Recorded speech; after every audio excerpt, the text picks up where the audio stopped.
Spirits. I'm such a fan of Prince of Spirits' work. I love the way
Hey everyone, welcome to another episode of Salisbury Anarchy.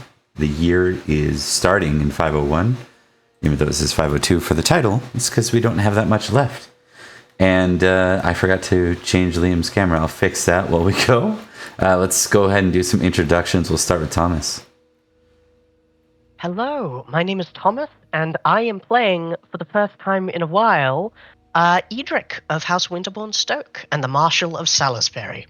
He's back, baby, and he's not having a good time, so he's back extra. Awesome. Mark. Hello, I'm Mark, aka the Cat's Meow, and today I'm going to be playing, probably for a good chunk of this, Sir Florence of Idmiston and the Baron of Axe. He's been having a right old time, and let's see how worse this year can get before a new year begins. That's the spirit. That's what we like to see. All right, and last but not least, Liam. Hi, everybody. I'm Liam. I am going to be playing Sir Virgil of Durnford. I think, probably. And I am very much looking forward to resolving some things and causing some problems this year. That's fair. All right, so yeah, this is going to be an interesting year. I think things are going to change, and I'm excited to see what happens here. So give me 1 sec here. I'm going to adjust. We have Perin's mug up on things. Let's make a minor adjustment here.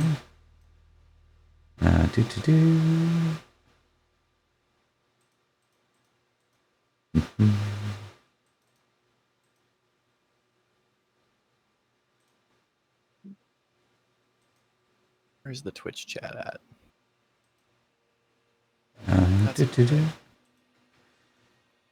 Here we go, and it's Virgil time.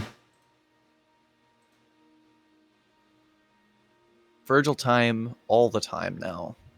Every day. That's an interesting way to describe one's consciousness. All right, and it still says Sir Perin, so we'll switch that out. Virgil. Okay, so we're gonna skim over the rest of 501, and the reason why we are on. If I titled this episode 501.8 would be where we would be at if we continued in 501. I think we've had more than a few episodes in this year, and I think. Yeah, 501. Yeah, like 7. You know, our long years are usually about 5 episodes, not 8. So we're getting there, and it's wild because if you think about it, the Alabaster episode was still in the summer, so it's like the forever year. But we're gonna highlight over the fall, I think, and we're gonna go character by character real quick and just do some basic checks for each of the characters, and we're gonna go with all the mains, and then we're gonna go with all the secondaries. So we'll start with Thomas. For Edrich, what would he spend the fall doing? He has spent all of this year and the last year in prison, and a doppelganger has been taking his place. The absolute first thing he's going to do is make sure everything's in order and he hasn't made spies that will continue to be a problem for true Edrich. And then he's going to spend time with his wife and child. He needs to know they're okay. He needs to see them again. It's been a while. Okay. So spending time with the family? Is that that's Yes. going on? All right. First priority, make sure nothing's on fire and no one's out to kill everyone. Second priority, spending time with the family. Okay. And that's what he'll be doing for the whole fall. Okay. So would you say you're doing the administrative side of the job of being a marshal when you're saying nothing's on fire? Yes. Yeah. Okay. In that case, do you have a tick on siege this year? I do not. Okay. Do you have a tick on battle this year? I do. Okay. From That- Edrich. That answers that question. Do you have a tick on love family this year? I do not. Okay. And then do you have a tick on stewardship this year? I do not. Okay. So I want you to test. And last question, do you have a tick on energetic? I do. Okay. So easy enough then. Test love family for us. How much do you love your family? I don't think it's I love enough. them so much. Test stewardship. I steward so much. Test battle or siege, your choice.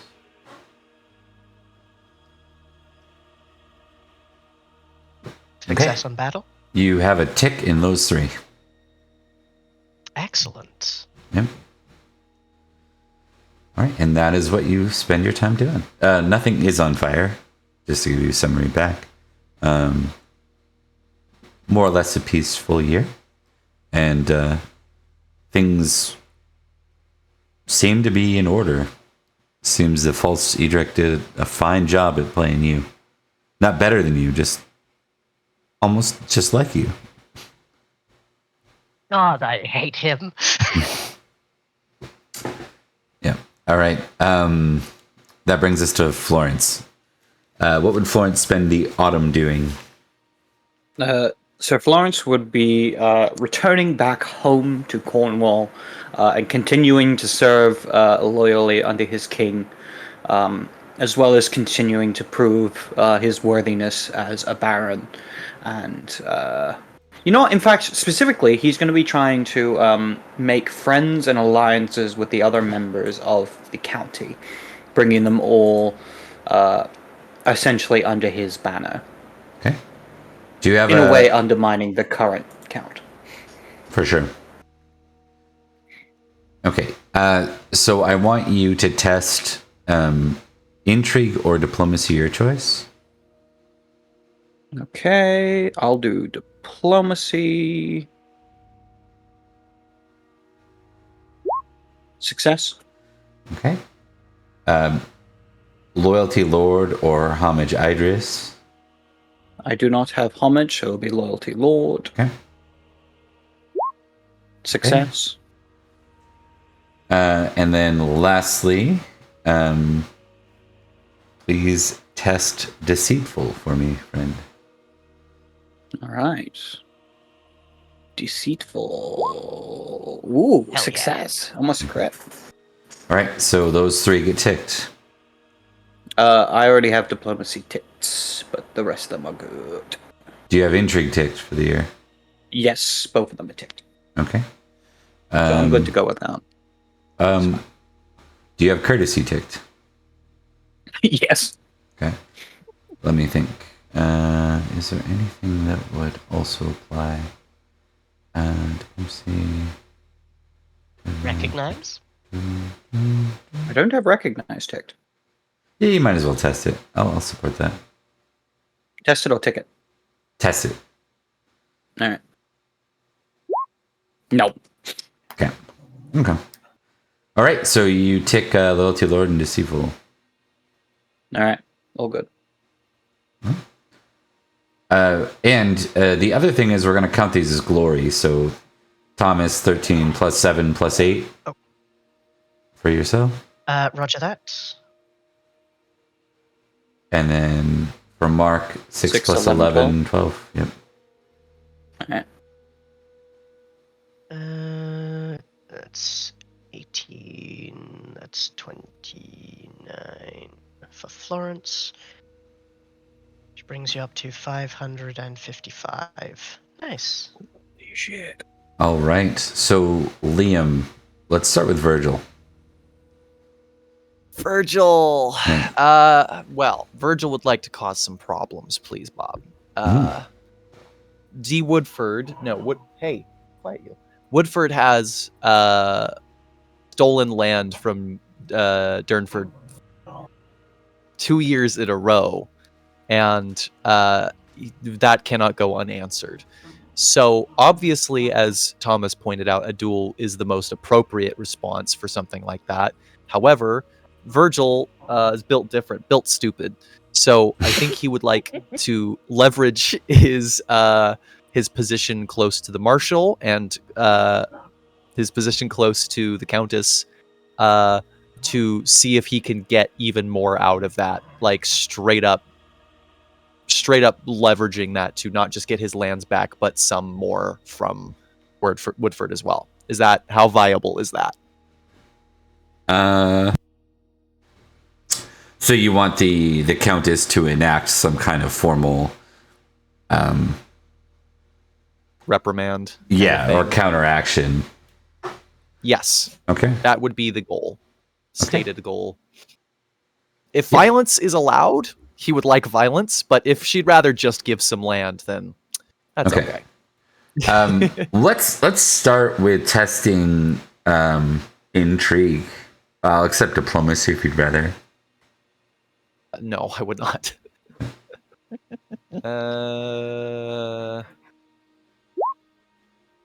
All right. Hey, beautiful. Was it? I can't see it. Oh, that's critted. Hey. Right. So which I will add to your glory. Is intrigue already ticked for you, Virgil? It is, yes. Okay. Do you have diplomacy with Virgil? I do have diplomacy with Virgil. Okay. Tick it. I have a 1 in it. Tick it. It's been ticked. Okay. Now, I want you to test vengeful. Very well, sir. Let's see here. Vengeful +3. Yeah. Okay. 11 out of 17. Definitely feeling a little vengeful. The most vengeful person I've ever seen, and I'm Edrich. Actually, he's only got a 14, but he's got a directed trait for D. Woodford that's a +3. So that's perfect. Yeah. And then we'll get you to test.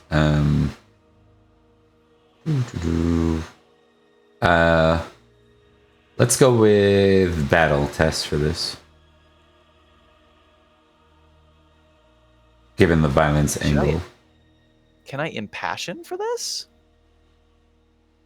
You could opt to. Yep. Try to. Go.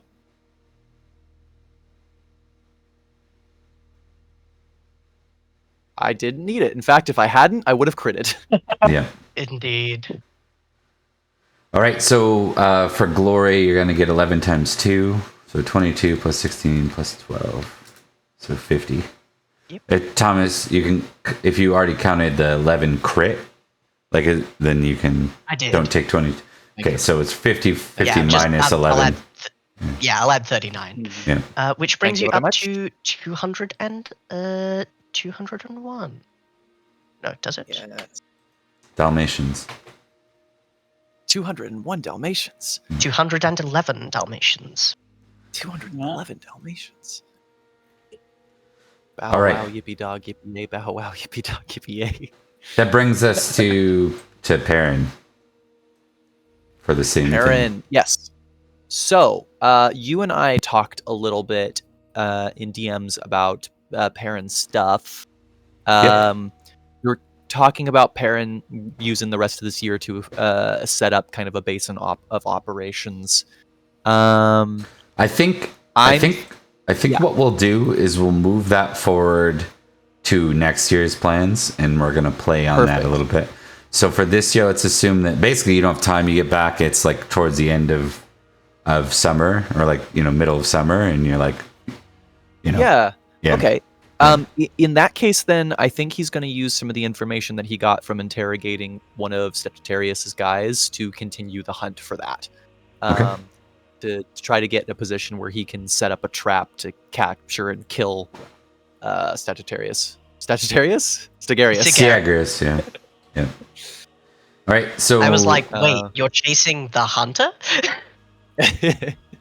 All right, for that, definitely a battle test. Okay, and I have a thing. Avenge Madoc. No, my hand gives me a bonus. I'm trying to look at where it is. It was like a +3, My wasn't hand it? gives me a bonus, not Awesome. something that you want to hear. I believe I get a +5 or maybe a. Sorry, give me 1 second just to look at my stuff and see where I wrote it down. Yep. Your hand does give you magical vengeance powers, but I forget what they are. Yeah, that's what I'm double checking here. Black Dog. Interesting. I think it might just be a +4, but I think I get a +4 to any action that involves hunting what's his name's killer Maddox killers. There we go. What's his name? What's that guy? I don't know. Doesn't matter. It What's does that guy trying to include kill people remembering his for? name. Nice. Oh, that's disappointing. That was close. It was so close. 19 out of 20 success, Bob. Okay. So next you'll test just or vengeful, your choice. Ooh. And this defines like this has, I think, longer term. Okay, yeah. Let's say this has longer term ramifications. Now, does Percy have a straight 20 just? Or is that the No, but He Avenge added the Madoc would go- +4. Okay. Yeah. However, if you didn't add the +4, it would have been a crit. So it depends on whether or not it's an action or not. It is not a passion. It is a he gets a directed trait, Avenge Madoc, just and vengeful. So I would have gotten the +4 either way. So. Mhm. Yeah. And then lastly, we're gonna go with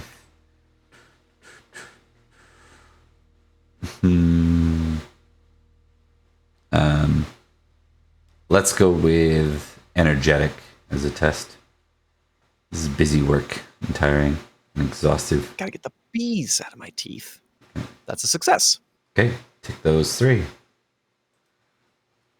19 plus 18 plus 10. Percy had a good year. Yeah. I'm happy for him. Okay, that 47 plus 49. brings us to Rhodri. What's the total that you have for Perin there, Thomas? 396. 396. Okay, I'm behind then, or I'm above. All Thank right.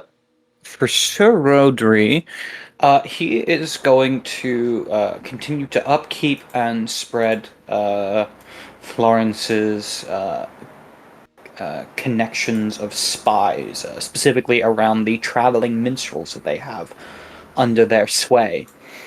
Continuing to keep them up, make sure that they're still going around and supplying them with needed information in exchange for the money that he gives, and of course, the information that they can give back to him of what's happening in Salisbury. Okay, So, mostly just spying. definitely. Does he have intrigue ticked? He does. Yeah. Diplomacy ticked? Diplomacy, no, but he has a 0 in diplomacy. Okay. Test intrigue. Success means he marks diplomacy 0 with a tick. Sure thing. Oh, that was close. You fail that roll. Diplomacy is ticked. Okay. You're gonna test deceitful. Success. Okay. And then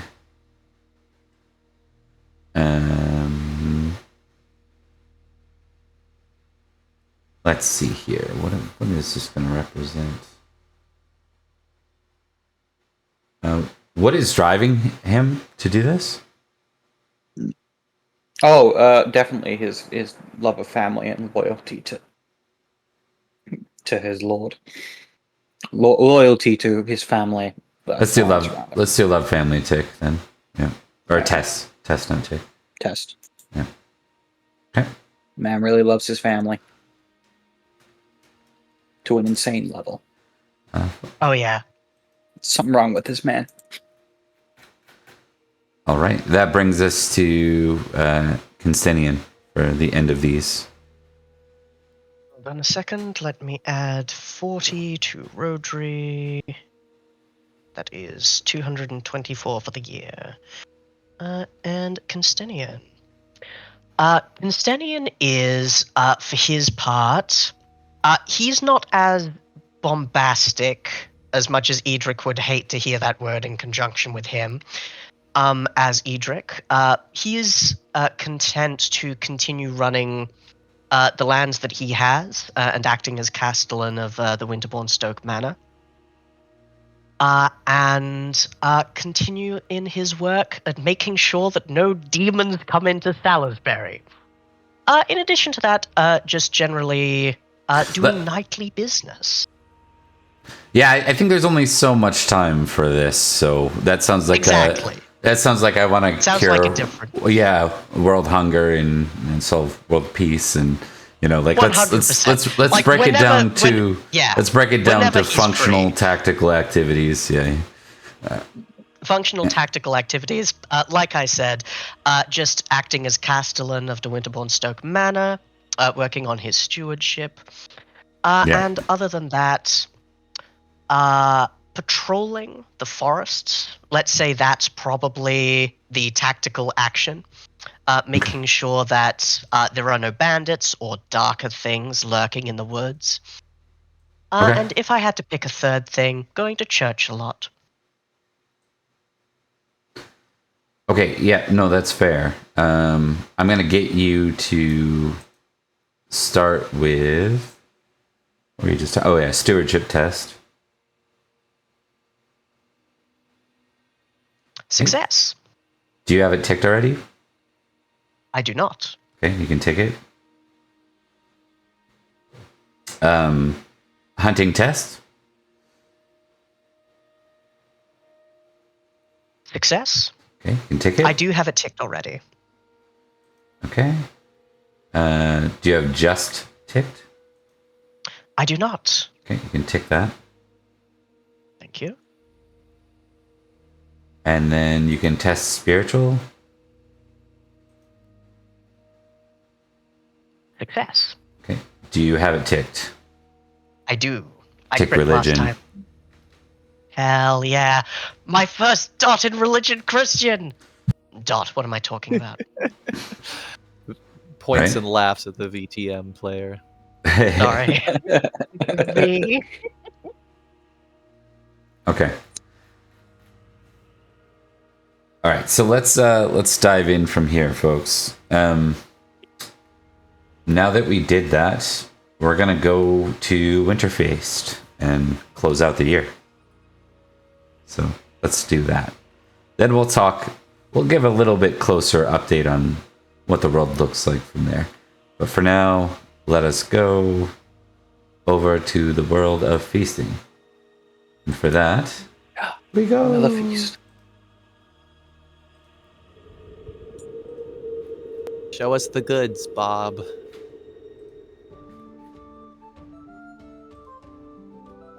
All right, we're here. And we're here with the feast music. And let's see just what's up here. Let me recall all the cards. They're all there. You shuffle. Cards are shuffled. Now... What was I doing? One more thing. Show us the goods, Bob. Yes, the feast. The feast. Loach in cold I green eat them. sauce. Fish and green Green sauce. sauce. Tails The and only thing glazed that seems unappetizing is beaver tails. The rest I can comfortably eat. Apparently they're delicious. Are these the actual tails of a beaver, or is Yeah, it something remember- called a beaver tail? We talked about like the beavers basically being eaten into extinction in England. I believe that's what we looked up. Yeah. God, those tails are so fucking tasty. I gotta get more. I feel like we talked about that. Like it was like way back. It must have been like Favored Sons or really early sort of victory, where that came up as a topic. I'm gonna Indeed. Let me just move cameras around a little bit.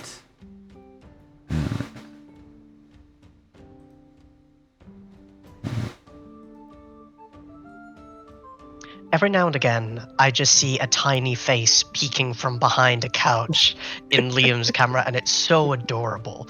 There was one moment where one of your dogs just ran around in a circle trying to chase its own tail, and it was delightful. Yeah. Come on up, honey. I just looked it up, and apparently there are only 3 places in the UK where free-range beavers are available. Aww. Yeah. Cute face of a dog. All right. We tried. We mostly got the cameras. Mostly. I can't figure out if something wonky going on with Liam's small cam here, but Yeah, okay. it's because everything's slightly off based on me being on a new thing with a new webcam in the wrong position. So, Yeah, it's all I'm good. doing my best. No, I get it. It's all good. Let's see if I can shrink it down a little bit. There you go. All right. So, okay. Let's talk feast. First thing first.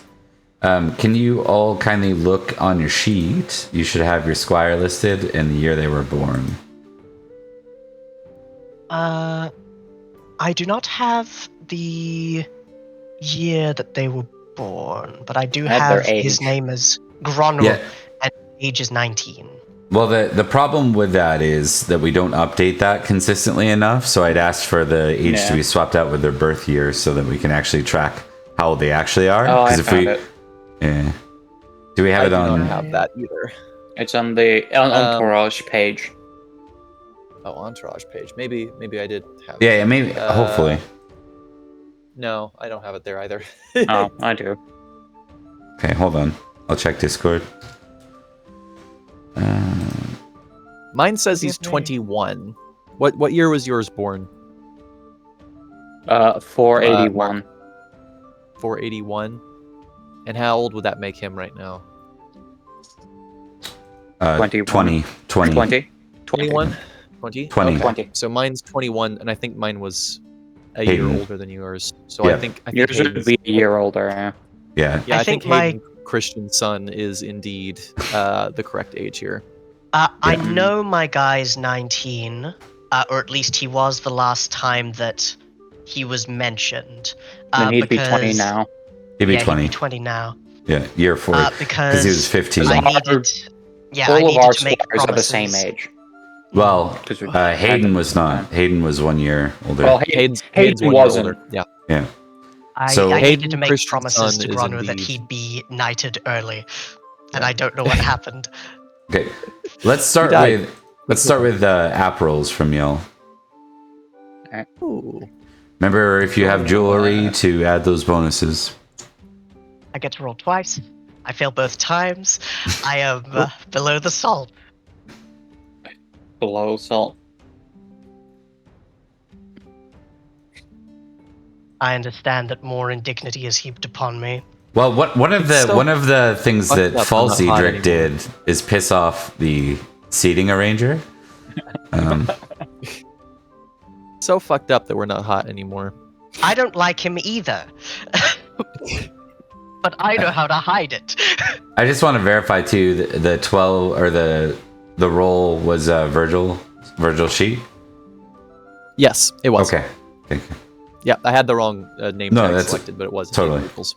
Just want to make sure. Okay, so it is Hayden's knighting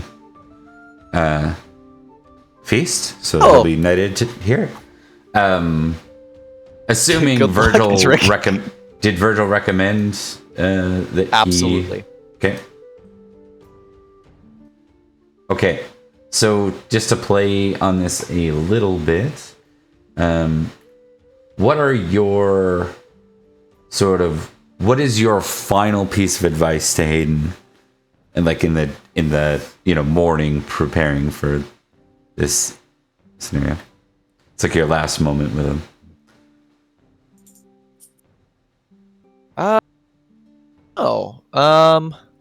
Let me see here. I think I need to look and see what my highest trait is. I have a lot of famous traits for Virgil here. I'm gonna roll all my famous traits and see what comes up, like which one gets the best roll. Okay. Let's see what he does here. Probably Generous, generous. critical. All right. I'm not going to count that for glory purposes. No. It's a self-test.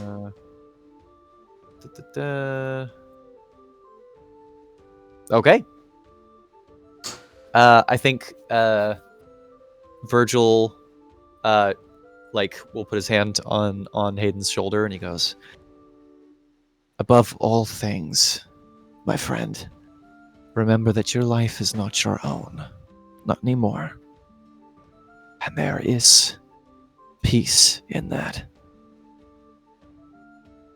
Always for something greater."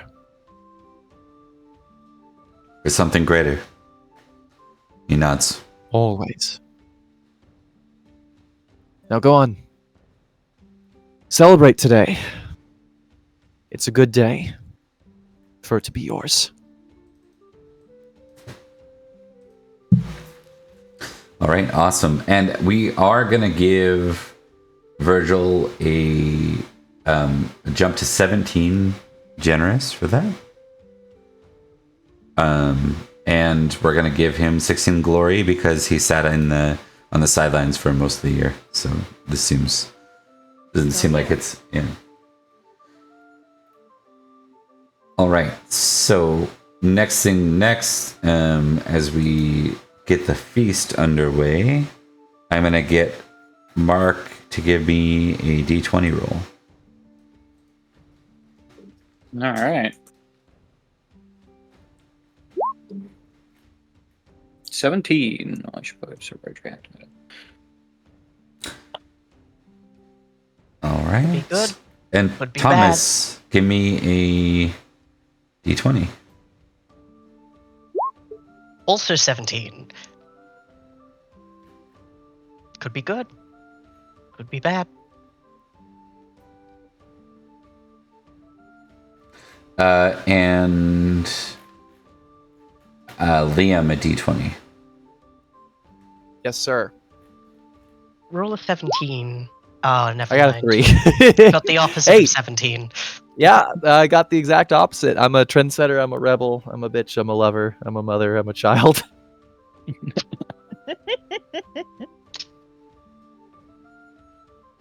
I'm a sitter, I'm a saint. Okay, that's interesting. We'll get to that. All right. So key things. The other thing I'm gonna figure out real quick. I believe Robert was born in 491 or 2, same year as your first kid, Thomas. 492. 492. 492. So he is. Yeah, he's 9 years old. Will be 10. Almost in double Yes. digits. And Yes, he'll be he the would have one. been had he lived. He'll be the one knighting. Hayden. Yeah, Hayden today. It's adorable. And so it's almost like you get to watch like the young Duke Lucius, if he had survived. Like this is what he would have aged into. This kind of shenanigans. But I digress. We are dealing with a Near the Salt. It is a 2-round feast. I adjusted that because you guys are skimping on money right now. Yeah. You're being frugal, as it were. That brings us to Near the Salt in Virgil. Is your go, my friend? Virgil's turn. Can you tell me what happened with the D. Woodford stuff?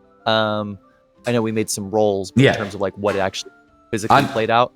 Kind of like it's you petitioned very well, the outcome is yet to like happen on screen.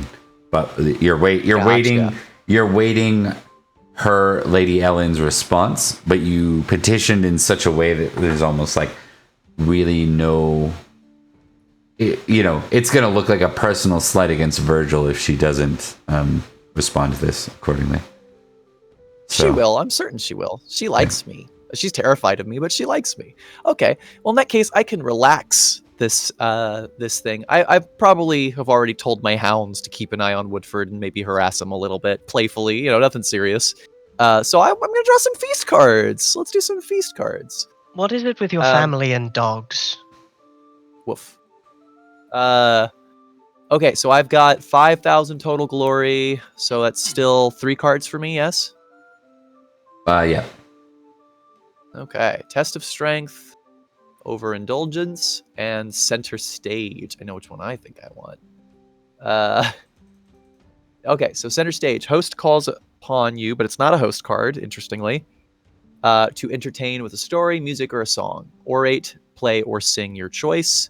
Test of strength. A knight boasts about his strength. He challenges you to an arm wrestling match. Or overindulgence. You've had too much to drink. Your stomach is uneasy. My orate, it's not good. Oh, yeah, no. Yeah, and what's my strength? Oh, God, yes. All right, yeah, let's arm wrestle a dude. Okay. Overindulgence is such a bad card. It's one of those ones that you'd only ever take if you were, like... I had 1 card. Only drawing 1 card, yeah. All right, so I will roll for your opponent here. Oh, he's got a -9 to score? I like that. I prefer that. I've not rolled. I roll right after you. Yeah. Hold on, is it it's just 1, right? It's a 1d6 plus 12 to see what his score is. If unknown. What his strength is. So then he's still going to roll against that. Yeah, so I've got it all prepped, and what you can do is when you're ready, just roll, and I'll roll like first. Not great. Oh, no! You get wow. He's man. Strong too. Let's name this guy. Let's figure out who this is. This was an even fight, and I fumbled it. Yeah. I own. This guy should have been the sheriff. He's kind of dope, actually. Yeah, he's worldly, he's loyal. This guy's a character. I like this guy. Like, the only thing bad about him is his low intrigue, and that just means we can manipulate him. That's great. He's a barrack Saxon on top of it all. That explains the bulging biceps. Okay. Okay, so he moves on to challenge another. You may give this card to another player. If you do -1 geniality, that player must play this card next turn instead of drawing any other cards. Nah, I'm just gonna let it go. I don't want the -1 geniality, and I don't want to force you guys to do that. So I'm gonna give this guy you different. Want us to go up against the Magilla Would gorilla? be very funny. This guy, 1 by 1, he destroys us all. This guy needs a different name because he's Saxon 1 sec. Let's go with. His name is I don't Torg. hate Saxons, do I? Can he join my hounds? Ackwald. Does he want to be a part of my hounds? Do you want to be a hound? He's just Hang his on. 19, so probably not likely. Hell yeah, he can join my hounds. Does this guy want to join my hounds?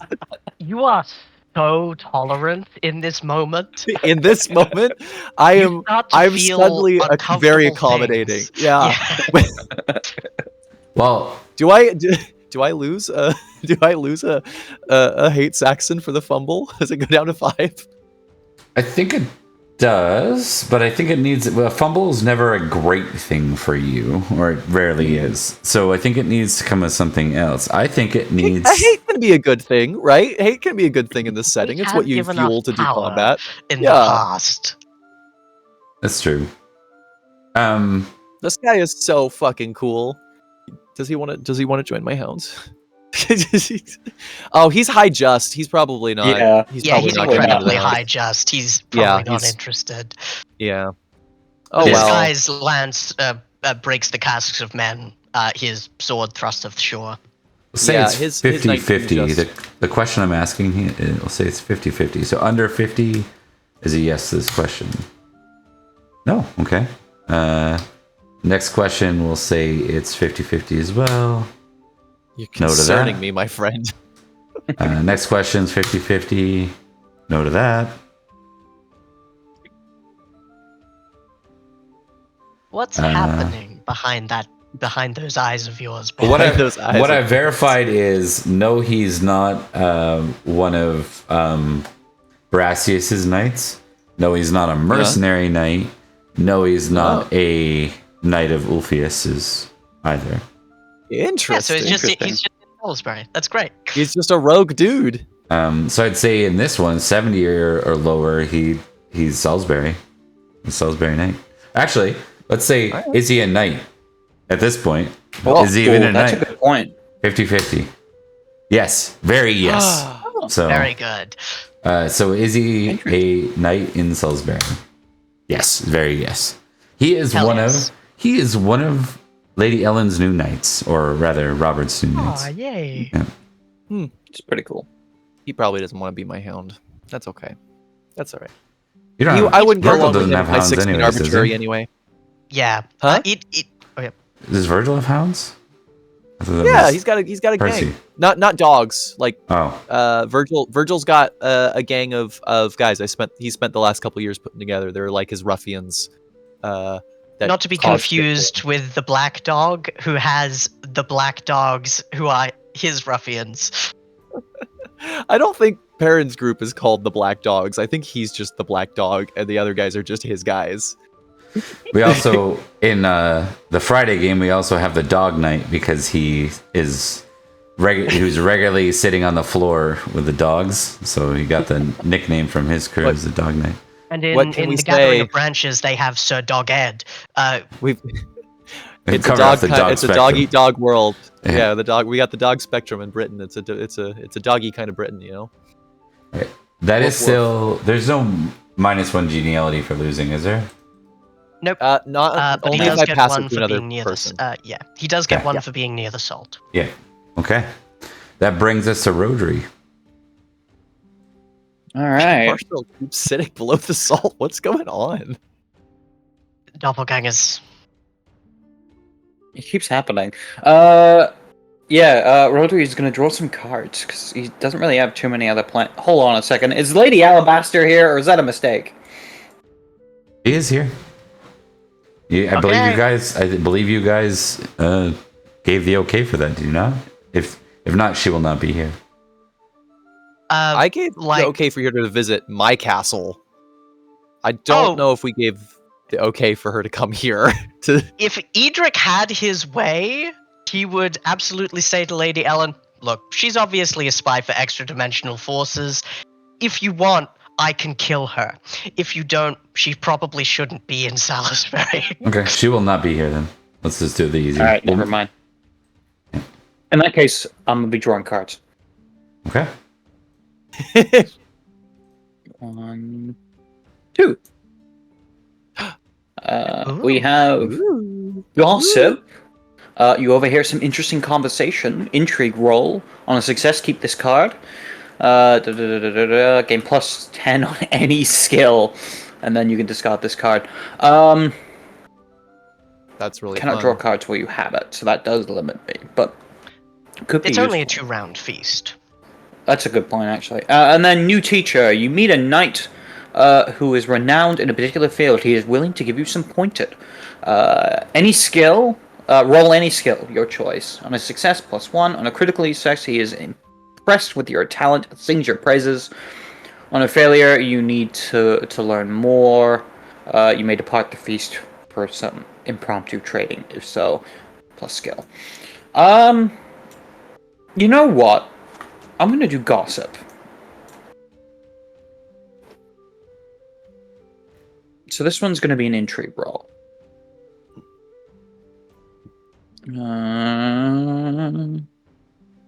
So Rhodri, intrigue. Here we go. Success. So I get to keep the card. All right. You overhear some interesting conversation.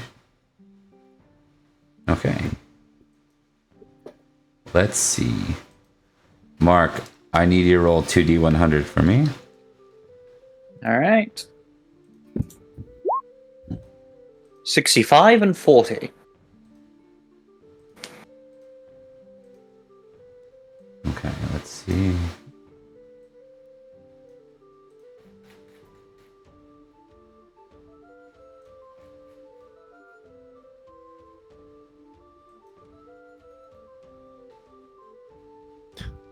Okay.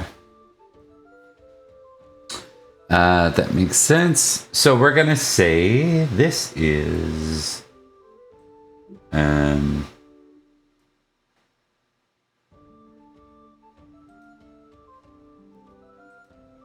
this guy. Sir Gandwy. He's being careful with his opinion, so he's low talking with a couple of knights around him. And he's specifically raising, he's presenting a proposal that it's really a mistake to not be paying Wessex. And it's Okay, interesting. he's being very careful with this, and he's saying this is going to result, mark my word, it's going to result in the ravaging of our lands soon. I have it on good authority that this will happen, and we're not prepared for it. And he's sort of like, he's not directly shitting on Edrich by saying Edrich sucks at this, but he might as well be with the way he's forming this opinion. He's doing so carefully and quietly with a few of the knights around him. Good to know. Yeah. Edric's great at this. That's why he knows that there'll be ravaging of the countryside. Okay, so gossip was a 0. You have 0. Zero geniality. geniality. I think for the first time ever, I've had a feast where I made no geniality. Yeah. All right, that brings us to Edrich for the end of round 1. There's... I think before the feast, Sir Edrich would have checked in with his squire to see if his doppelganger had made any moves on actually, like, fast-tracking the knighthood. Was that one of your goals, was fast-tracking the knighthood? It was, or at least it was before Edrich got kidnapped. Basically, when the squire was 19, his family got murdered, and wanted to fast-track the knighthood so that he could be a knight and run the ravaged household, and also get revenge. We're gonna say no because he didn't have a strong understanding to why, and he kind of mostly ignored your squire. He did the rest of your job as a, like, he did your duties to, well, that sounds weird, right?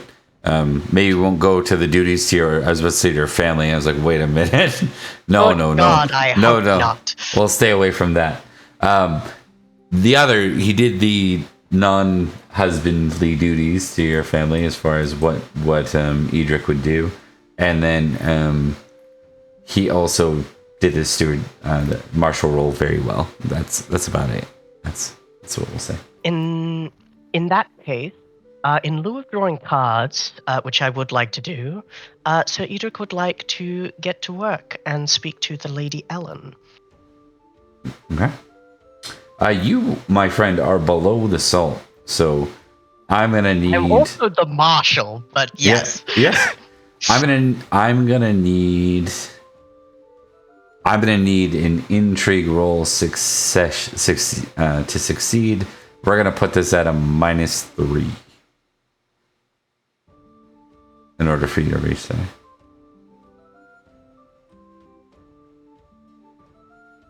That is a failure. It would have been a success without the -3. Yeah. Now I will say this. It's more the circumstances. You can do so, but you'll be kind of doing something faux pas at the court.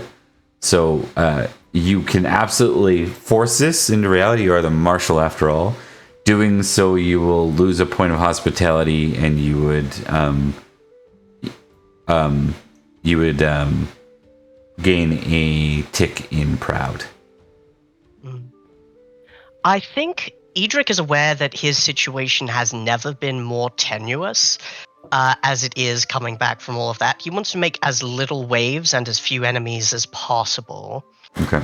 And this is something that can wait. I think he'll see that the situation is a little bit inconvenient, and some part of him is grumpy. Yeah. But he's a grown-up. You're not famously proud. No, he is not. In fact, he is modest 14, proud 6. I question that, but we'll leave it. The thing is, Edrich, all of the things that Edrich has done which make him look proud is he's been fighting on behalf of other things tangentially related to him. What we'll say is this, though, just to be clear, it wasn't that you got denied like by some bodyguard. It was more like you can't be away from your seat long without being kind of like risking a faux pas, and she's busy, so she's like moving from person to person. Yes. And you're just not in a good position. You're like, well, it'd sure be better if I was within range of her, so I didn't have to go back and forth across the hall. Yeah. Yep. Okay. But yeah, I think we'll call that a failure. Okay. So Thomas, till we resolve it too, by the way, you're gonna lose your advantage on where you sit because of that seating arranged person that got wronged by the false Edrich. I don't think Edrich even notices. Like, this has happened before. I got enemies. Got a lot of enemies. Oh, the misery. Okay. Virgil, are you drinking wine, good sir? I don't like that you just asked me that question. There's no circumstance in which that's a good question to be asked. I don't know. Let's find out. Probably not. And then I'll test indulgent too, just to be safe. Yes, he is. Critical. I won't because it was a self test. You don't have to take indulgent, but it's already ticked anyway. So. Yeah. Okay. Let's see here. I own a winery, so a serving lady who has an appearance of 22, a young maiden. Goodness. She comes up to you and says, "More wine, Sir Virgil?" Why not? I'm celebrating tonight. My squire's been knighted. What better opportunity? She smiles and pours, and she says something along the lines of like, "A celebration tonight. That sounds grand." She is 100% trying to seduce Sir Virgil. This is that random roll y'all made at the beginning of the game. Interesting. What I'm gonna do is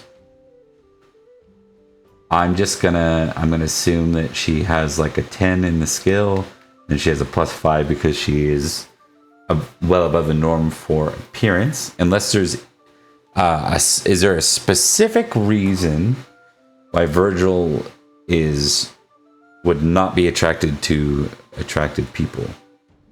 I don't think so. Other than him just being a little bit of a psycho. Yeah. I mean, you are also loyal to your wife, I believe.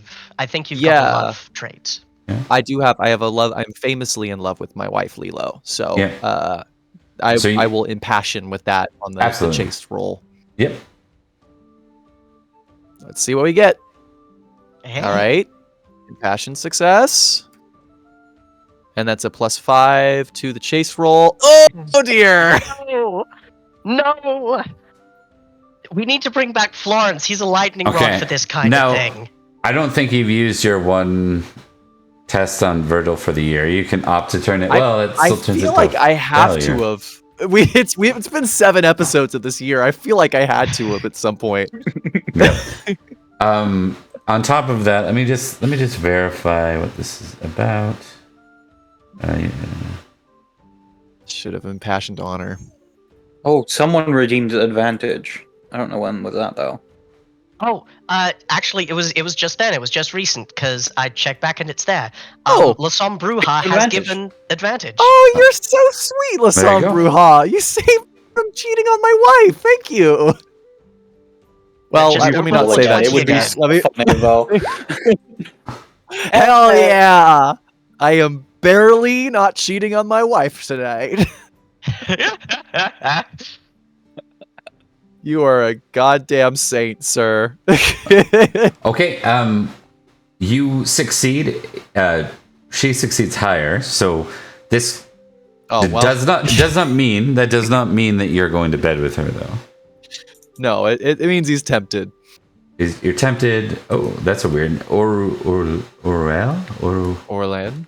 Orlan. Oral. Oral. See if I can figure out Oral. pronunciation on there. She's just a small town Oral.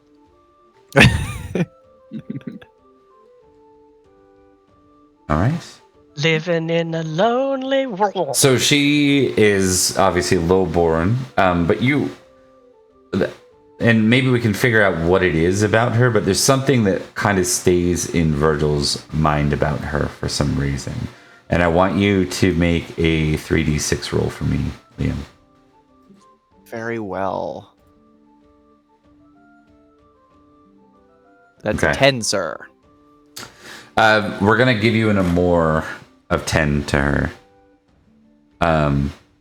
She's Oral. she's crafty. She's smart compared to a lot of the common born folk, and I think with that failed chase roll, it's also her appearance.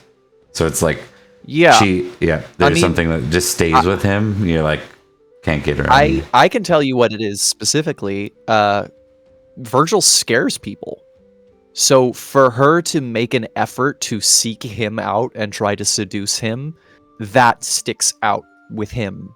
And he's probably not going to stop thinking about it all year. Okay, I like it.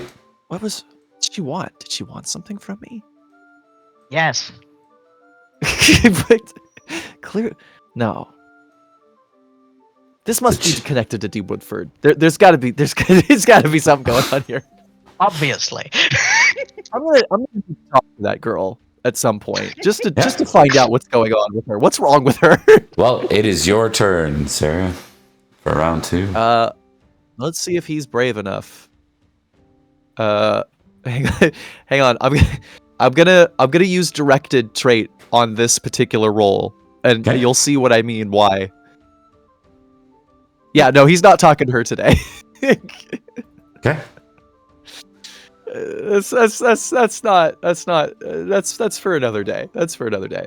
Let's draw some more face Cowardly cards. emotions 12? What? No, I have cowardly 5, and then the directed trait that I used was the amour of 10. Oh, got you. More Jake twice and an ideal wife. But I am married, so I don't think that's gonna apply to me. Oh, you may recommend a fellow player knight. If you do, give all. Is Rhodri married? Yeah, he's married. Yeah. I don't think that I don't- works. I think everyone I was is about married. to say, even if he was, I don't think Virgil would recommend. I'll let Rhodri. you for that poll because you got 2 of the same card on top of it. I'll let you pull a third card. Oh, huzzah! Yeah. Get a third portrait. No! She's back. She won't leave me alone. That's so funny. All right, let's do it. It has to. It has to happen. Oh god. Oh god, Virgil's pretty good at flirting too. Okay, let's see what happens here. Maybe you'll be done with this. Maybe you'll scare her off in this moment. Yeah. No. It's not bad, but I think whatever she says when she comes over, he's got the deer in the headlights look. Like he had already committed to not talk to her the rest of the evening, and then she comes back and he has no idea what to do with himself. Yeah. Yeah. That's great. I do get one geniality for that. That's all. You do. I have a feeling One like from being an assault. Virgil's flirting could swiftly turn to like, you know, I picture like Anakin in like the second movie. Okay. You know, where all of a sudden no, he just starts saying these really morbid, dark like comments. You know, I really think that somebody should just jump into the government and really like force everybody to do a certain thing. You mean like a dictatorship? No, something different like that. Right? Anarchy that I run. I believe it is 2 geniality for me total, Mr. Bob. Yes, No, coming it's up with 3. 3. No, sorry, 2 for this round. Oh yeah. Yeah. Okay. So Noted. Yeah, that one for the card. That's right. Yep. This is gonna be the lowest geniality I think we've seen in a feast in a long time. I know. I think Yeah. so. Kind of fucked up. It's because I got ugly, and also they keep seeding me down with these riffraff. No offense, Rhodri. Right. All right. It's speaking of Rhodri, it's his turn. All right. So Rhodri is going to talk to Sir Godwin. And specifically, I'll tell you his aim and how he's going about it. His aim is to find out more information about why Godwin is saying what he's saying and who he got the information from. And he's doing this by basically appearing to him and being like, you know what, I think you have a point. I think with the way Edrich has been doing things, he's been setting us up for a war against Essex. And we're basically like agreeing with him and being like, I want to hear more about your opinion and your kind of thoughts and, you know, that kind of thing. Appealing to his current feelings. Also, Rhodri's not Trying to find out why. on her small council, is he? I can't remember. Rhodri has been on her small council as a representative of the Bourne Confederacy. I believe he was there when the Wessex thing was mentioned. Yeah, but I imagine he's not there all the time. He's only there when someone else is. He's a proxy, right, for Florence? Is that what it is? Not a proxy for Florence, but a proxy for what's his face, leader of the Bourne Confederacy. Sir Gareth or Confederacy of the Bourne. Damn it. Yeah. We don't say the other one because of the movies. Erwin, Sorry. right? Yes. I think he could represent Florence, but I think he has been representing Erwin, right? I believe so, yeah. Okay. All right, yeah, so that's definitely an intrigue, right? For sure. I mean, it could be something else. But I'm happy to do intrigue. It sounds like you're going intrigue. Using... Yeah, you're trying to get info that isn't say publicly.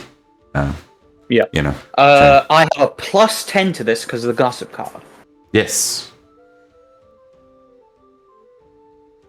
So this hopefully will be insane. You gotta be kidding me! Really? Yeah. Really?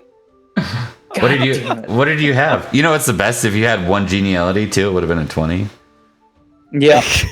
I roll of an 11. God damn it. That happens all the time. It's like, all right, well, I got a plus 15. All I need to do is roll a 5, get a 4.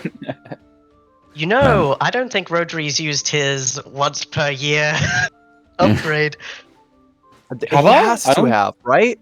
We've had 7 sessions in this year. I can't believe that we haven't. But then again, I don't think of anything I've done where I've spent it. I think I want to, you know, let's make sure we use it carefully too. I think it should be 1 per player per year, especially now that we got the advantage by the chat too. Yeah, like 1 per house, pretty much. We should just add on our sheets in like equipment carried a tick box that has that. Well, I do have that on Florence's sheet, and it does say 1. Well, so, but I don't know if I just forgot to mark it because surely I've used it by now, right? I forget sometimes. I'd say if it's not marked for you, I'm fine with you taking it. What are your thoughts, Bob? If I can use it, I'll use it. I'll support it. It's interesting. Yeah, why not? It's Rhodri. Yeah. In that case, I'll update it to a crit. Yeah, okay. All right, so you update it to a crit. Hell yeah. Burning that thing for a 1 tick difference. And that is 18 for glory tracking. Actually, I can do that Yeah. because I have it updated on my sheet. Okay. I don't know who this is, by the way. So Haley? I think he Yeah. was So someone's Hugh. squire at some point. Oh, maybe. Oh, It sounds right. I think he was mine. I think he was mine. Where is he? Okay. Right, so he'll... He's young, so maybe that's He was. I think he was my squire at one point. I'm that pretty makes sure. sense. I was like, who is that again? Okay. I think under Dallin. I don't remember. We'll figure that out. We'll figure it out. We'll figure it out. There. That Okay. one's so old. So when you talk to Gandwi, he just nods to you, and I think with the crit, like there's a bit of I'm gonna do a little bit back. One sec. It's possible he out crits you. Good luck. No, he fails. Yeah. So he doesn't. He's like, I don't think he knows that Rhodri proxies on the small council. I think that's what that failure intrigue means. So he's like, really is the small council, not just the marshal. They're the ones guiding Salisbury down this destructive direction. If we had different representatives there, perhaps we could speak these proper phrases. And that sort of thing isn't really my strong suit, but if I remember correctly, Sir Rhodri, perhaps it's one of yours. It is something I had considered in the past. But from what I hear, Sir Edrich has a hold over the council due to his position. It allows him to make the claims that he wishes, and perhaps it is simply that most do not have what is needed to speak against him.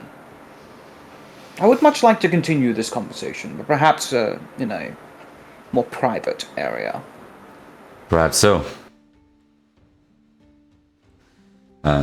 He says, I'll be in touch. Wonderful. Enjoy the feast. Likewise. All right, so that will net you 2. 1 geniality. 2, you critted. Yes, you did. Oh, that's right. I get 2 for crit. There you go. All right, and then we close out with Edric's action. I think Edric in this moment, it's the end of the feast. He couldn't do that one minor administrative task that he wanted to do. I think in this moment he's very in his own head and contemplative. He's thinking, a literal servant of the devil replaced me and nobody noticed. Am I going down the wrong path? I think he's going to draw some cards, and No, I believe it's the children who are wrong. it is the children who are wrong. At this point, with 8,000 I'm out of touch. glory, yeah, I believe I can draw 4 cards. Yes.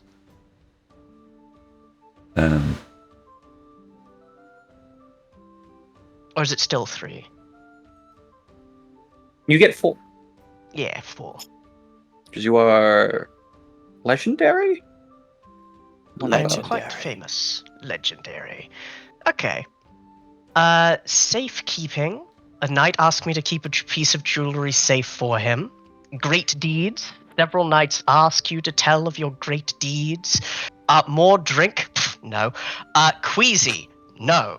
I think the thing to bring him out of his malaise is probably great deeds, but I want to see how he interacts with it. So I roll modest versus proud. All right, let's see it. Modest. Failure. Proud. Success. Makes sense. So in that, I roll orate. And I'm gonna see if I fumble. Ooh. Yeah. So close. Yep. So Close. close to a fumble. On a fumble, I get -4 geniality, and I would have ended with -2. On a failure, nothing bad happens. Yeah. But what it is, I think, is as he's telling the story I think he's most proud of in recent days is probably the defeat of Loof, and outmaneuvering of various spies and that. But he goes into very much the wrong details for the knightly crowd, and he's talking about. And then when I slew him, that wasn't the end of it. What actually was the end of it was afterwards when his knights went to go and get the secret cache of money. They ended up running into some ambushing troops. They died instantly, and thus the last gasp of rebellion ended there. But the fight in itself was decently well fought. Makes sense. Okay. So I get 2 glory for drawing the card. 2 geniality rather. Yep. And I'm gonna make the GM call to have you tick pride. Absolutely. Because I just don't see Edrich as a 14 modest character anymore. So I would argue that he never probably should have been. Or at least it should have had more competing ticks between proud and modest. And probably wasn't dishing out enough proud. Not that he's overly like famously proud, but I'd say he doesn't behave at like he certainly seems more like a 10 and 10 or slightly like 11 and 11 and 9. I mean, so we'll see. Anyway, good stuff. 2 geniality. So everyone still managed to claw away with a little bit of glory. Congratulations. We add that to the glory tracker. Mm-hmm.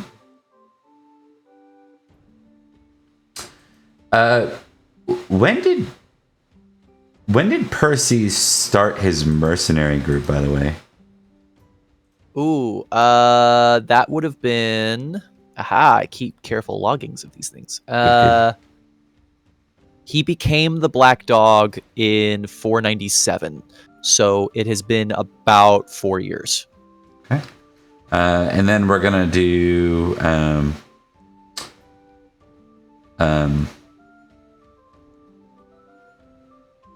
Hold on. We're going to roll this 4 times. Okay. Hot diggity dog. That's the amount of damage that you take. What the hell happened there? Hold on. Yeah, You are struck by a cannonball. Does 390 damage kill you? Yes. Oh, you die, man. That's so close. Yeah. Actually, I think I have 2 hit points left. All right. True knights, baby. Thank God for that true knight plus my con of 115. So, Man, so Perin has 8 kids. That's nuts. 390 glory for that, and you'll get a roll every year of 1d6 times 30, and that represents not necessarily Percy's direct interactions, because you're not always directly leading your mercenary unit, but this represents the entanglements that your group is brought in. You siphon off a small percentage of that glory each year just by sort of their name, and then you're the leader of them. So this is the Black Dog glory. How should I record that? Should I put it under Perin, or should I put a separate tracker? I think everything right now is being recorded under Percy's glory, and then if Percy and Perin are ever publicly exposed to be the same person, then we do the reconciliation there. So, yeah, we'll take the last known amount for Perin and add it together. That works for me. Yeah. Absolutely. All right. Because you basically started from the base of being a knight. Yeah, oh, God. Minus 1,000 because Percy gets 1,000 glory for being a knight that was just free to him, right? So that's like that. It would be like minus 1,000 of Percy's glory going over to Perin. But anyways, otherwise it'd be doubled it. But so we're moving along. That ends that feast there, guys, and that will end the year 501. Not quite. One more. Well. Oh. Hey, spam time. Spam time. If anyone wants to kill that. Yes. spam Nervous for me. Booner. Rebecca is currently driving, I believe, so the moderator is unable to smack it from the sky. I can do it. I think. have mod status too. Smack but it I from the will- sky. Done. Oh, I'm you got banned. it. There Yeah, you go. get banned. Get banned. Okay, so let us go to the winter phase. No, right. I was gonna do one more thing. Small council. More council. Let us do it.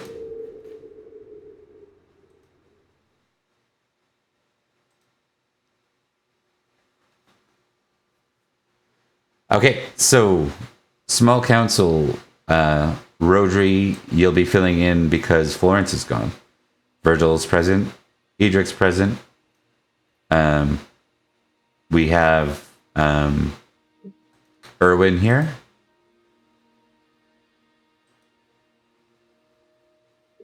I think there was there one more? Is that it? There was another one, but he died. Right, that was the old lord, right? Okay. Interesting. Okay, Easiest so deal ever made. that will be the first topic. So there's Lady Ellen, there's Lady Jenna, and there's Robert. Do you guys remember the intrigue around Lady Jenna that was happening at the beginning of the year? Yeah, she was yes. potentially. Petition to marriage. Yeah. Ufo, right? Indeed. I think like we were generally in favor of keeping her on the market, as it were, while resolving to actually have the marriage if it made sense. Yep. But keeping it on the market for political reasons so that nobody attacked us. Okay. Also, the Countess didn't want her to be married yet. But I believe there were words about seeing... Was it Sir Hugo? Duke Ulfius' son? What's his name? Ufo. That's it. Ufo. Yeah. There were rumors about that potentially happening, but we didn't know for sure. Yes. So that's kind of we'll get into it. We'll start with we'll kind of do this a little high level, and then we can zoom into in character moments when it's appropriate. But the first matter is the empty seat at the small council. So there are a number. Lady Ellen presents this as the first topic. She says, "I have with me a short list of those knights who would serve to fit the position and have certainly earned it through their own reputation and glory, even if some of them we may not have favorable opinions for. I would like us to decide on the best candidate." And then she kind of reads through the list. She says, Sir Gareth of Winterbourne Stoke, or Winterbourne Gunnet, sorry. My enemy. The Baron Sir Duoc. My enemy. Sir Robert. You got some problems, Edrich. Sir Hune.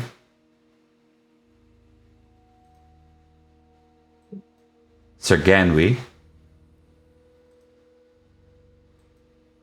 Sir Lloyd, who you guys will call. Sir Kenrick. And Sir Moston de Woodford. Sir Moston, as you recall, was like a war hero at St. Albans. That was where he was honored. So that's why he's on the list.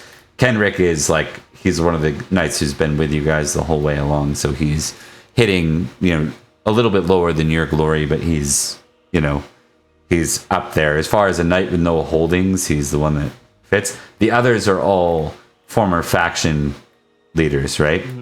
So Baron Duoc, Sir Robert, he's the one that served the former Duke of the Marches, who no longer, the Duke's dead, right? So, or missing, presumed dead. So he's spending a lot more time in Salisbury these days. Sir Hune was King's Memory faction. You guys are familiar with that quite intimately.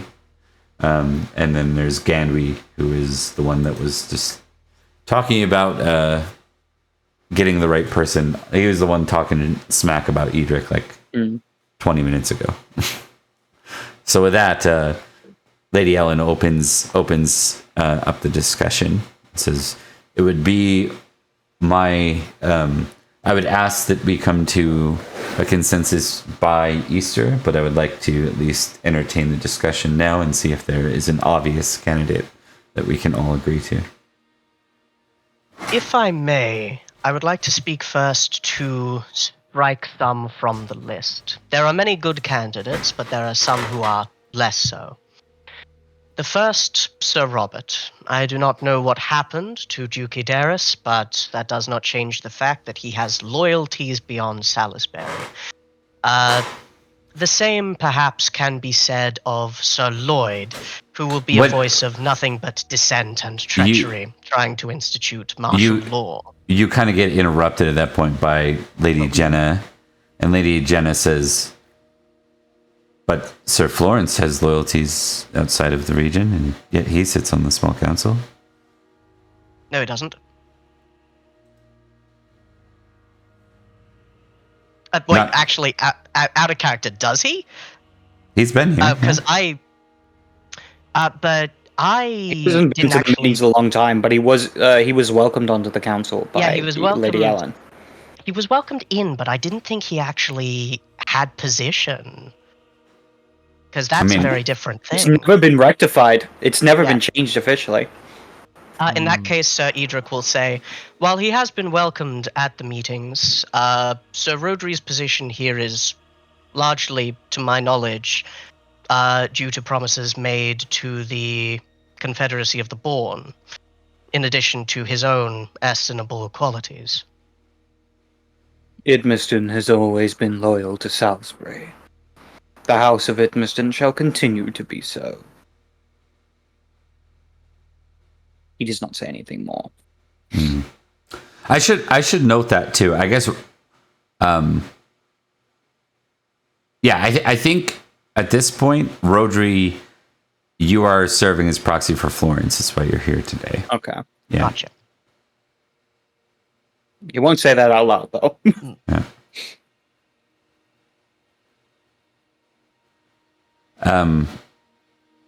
And if the position is to be rectified, a discussion would be needed.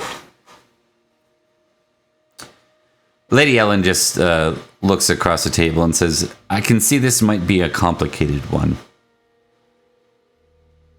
If I might be able to speak, Lady Ellen, I would hesitate against Sir Ganwyn, as he is currently under investigation. Investigation, she says with a raised eyebrow. Indeed. What sort of investigation? I think Edrich she looks to raises an Edrich. eyebrow. Yeah. She's like, I haven't heard of this, basically, is what you're getting from her. Yeah.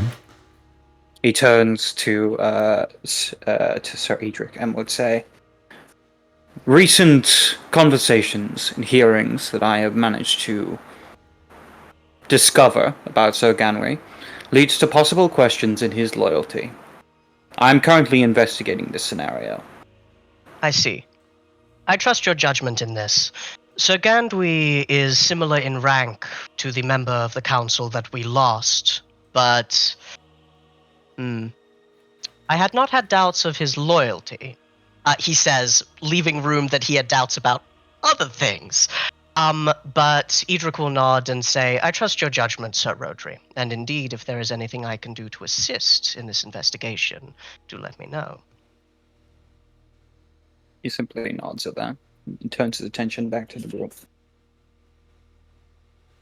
But, as I was saying, Sir Lloyd would be a voice of perhaps, I think, too much dissent. He is loud-mouthed and would try to institute martial law at the first available opportunity. Not a bad idea. It was a bad idea when he ran on that specific quality, trying to take control from the Lady Ellen and the Count, and it will remain one now. He lacks battle experience.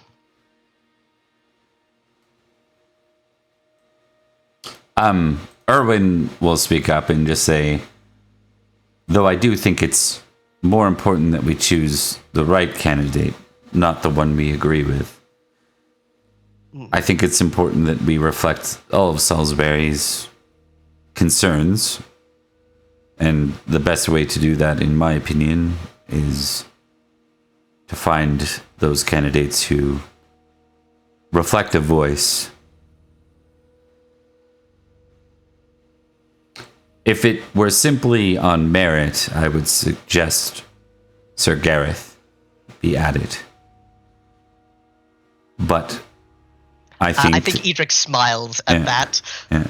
He says, however, as much as I hold the loyalty to my dear friend, his voice is reflected through me.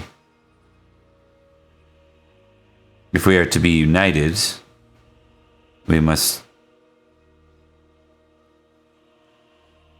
reestablish some unity here in Salisbury. A fair assessment. It seems to me that Salisbury needs more soldiers. Whoever we nominate, I agree, merit, political disposition, all of these things are important. But more than anything, we need someone who can command the respect of troops. Everything else falls into the background for me.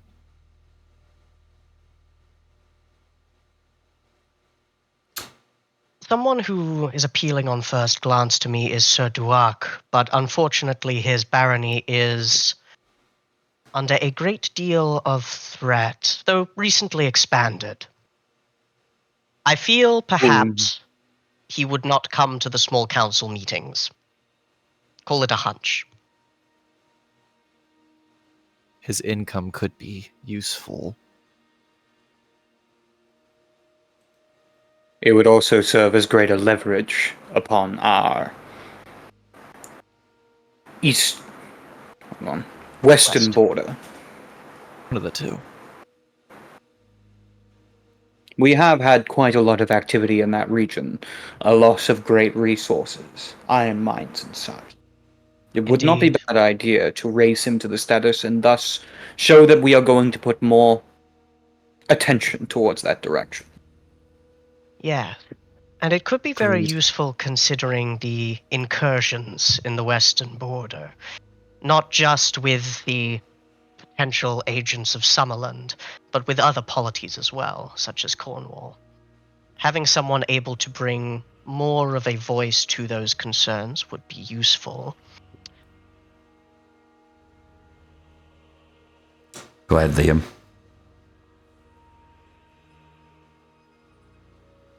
What? You were trying to say something at the same time, so I was just giving you space to do so. I was? Oh, I didn't realize.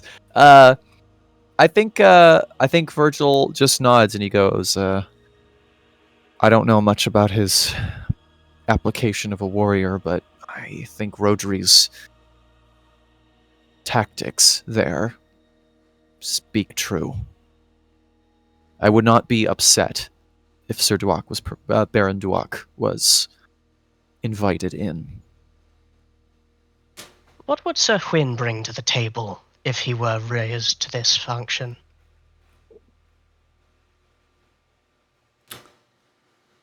Last I recall, he was with the King's memory. And I believe they have connections to that issue in the east. Yes. Did Edrich report the castle? Oh, yeah, definitely. Okay. So Lady Ellen will add that and says, indeed, they also hold land in Salisbury. It could mean greater stride to a relationship with that castle. However, as they have shown, they are more likely to side with Ulfius than us. Meaning if we find ourselves at odds, that will provide its own set of issues with him on the council, on the small council. not to mention their other benefactor who remained nameless. It could provide many opportunities, but it could also be a threat to the future of Salisbury, if we choose to remain independent. A relatively uncomplicated choice would be Sir Kenric, but as much as I have affection for my peer, I believe the Baron Duac would bring somewhat more to the table, politically at least. Sir Kenric would be the safe answer. And he does command the respect of troops. Lady Ellen will nod and say, "Indeed, we speak of some of the most powerful men here in Salisbury, which is where this is difficult. I agree that the Baron Duac seems like a very good choice, albeit I do not look forward to having to meet with him every year." He smiles. That is understandable. I have had to meet with him a few times, and his wit is sharp, and he is not afraid of using it. As much as it pains me to say this, I actually miss Sir Jareth. He would make a fine candidate here. That he would. Indeed. Edrich didn't really have problems with Sir Jared. I wouldn't mind somebody who would talk a little bit more forward, certainly. Could be a nice voice to add. Then Sir Duac seems like a good choice. I think it will also aid us with the dissenters. They seem to have problems with the perceived nature of this council, of this small council. I see. Hence the investigation. Yes. All in favor of Duac? Lady Ellen Aye. says. Aye. I think Erwin is late to say it, but he says aye. And I think it goes unanimous. Robert, Jenna, and Ellen will all say aye. Father-in-law on the council. Okay. So the next topic Lady Ellen will raise is matters of tribute.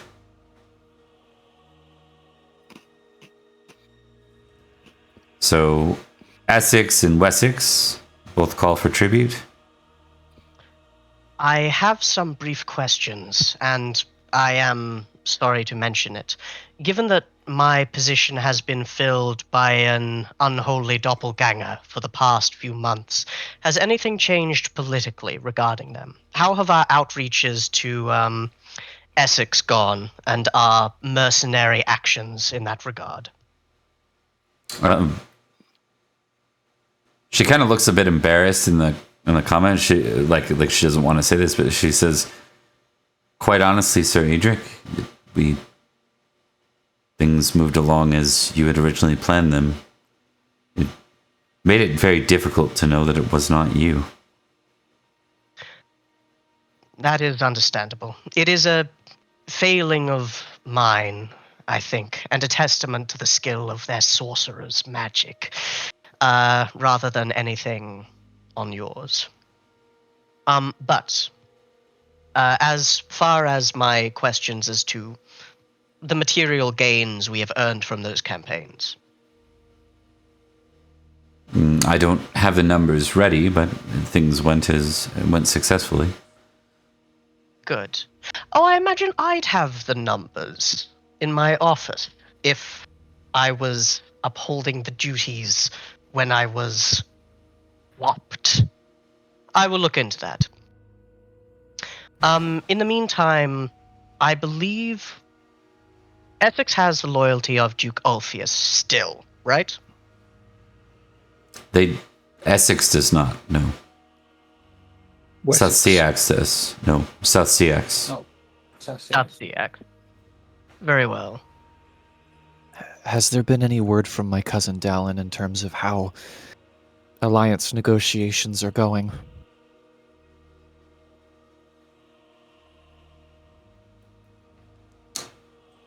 She smiles at that and simply adds,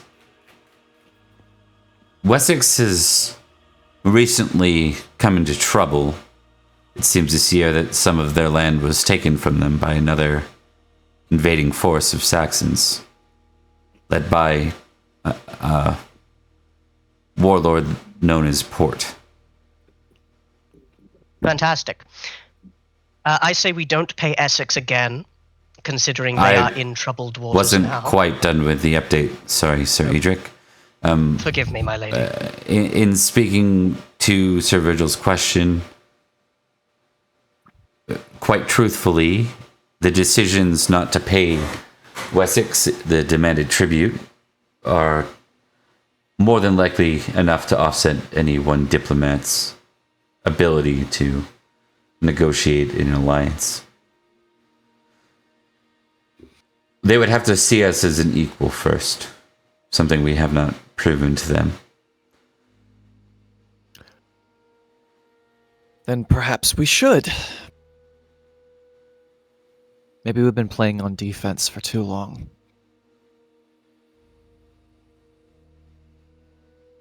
What do you propose? Show of force. To pick a target and to push. We're struggling with resources. The Saxons think we're a joke. Perhaps we show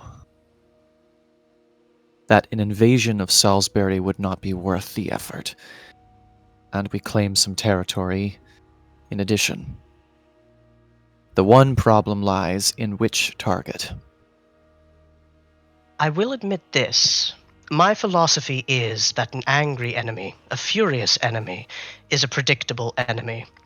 And I was hoping for, when they inevitably took offense to our lack of tribute, they would try and exact it. When our prepared scouts would learn of the attacks, we would strike back in force when they have overextended. But now that they are weakened, your proposal has a great deal of merit. We are surrounded on all sides by enemies, and to remain as we are is to be slowly strangled. Virgil is correct in this assessment, as is Sir Edrich. I will There would warn be this. Their weakness, a weakened Wessex may not be the outcome, for it seems that the reports from Dallin suggest that there was an alliance struck between Port and Wessex. Interesting. AKA out of character, that was you guys were involved in that, so yeah. The target Fucked him up. doesn't matter nearly as much as the consequence of the target. Attacking someone weak, attacking someone strong. Either one would be vital. The only risk is pulling ourselves into a larger conflict, one that we can't sustain for very long. I say this council looks very seriously at the surrounding regions and picks something to take and takes it. My concern with Wessex was their imperialistic ambitions. The king, or Atheling rather, using his bloodline as an excuse to further move into Salisbury or harass us. If he they are was- strengthened... Oh, sorry, you go. If we do pay tribute to them, it would guarantee us a year to prepare to conquest something else. If they do decide to perform raids upon our lands, it will severely limit our ability to strike out to reclaim what has been lost. It would give us an excuse, yes, but an excuse is not enough to win a war. It's enough to start one, though. What are Sussex's and Duke Ulfius's main targets over in Silchester? Who do they war with the most?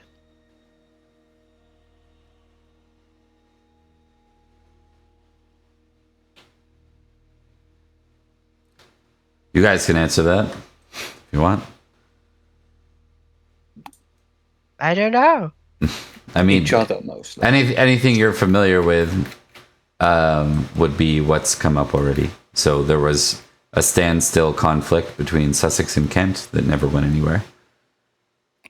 Right?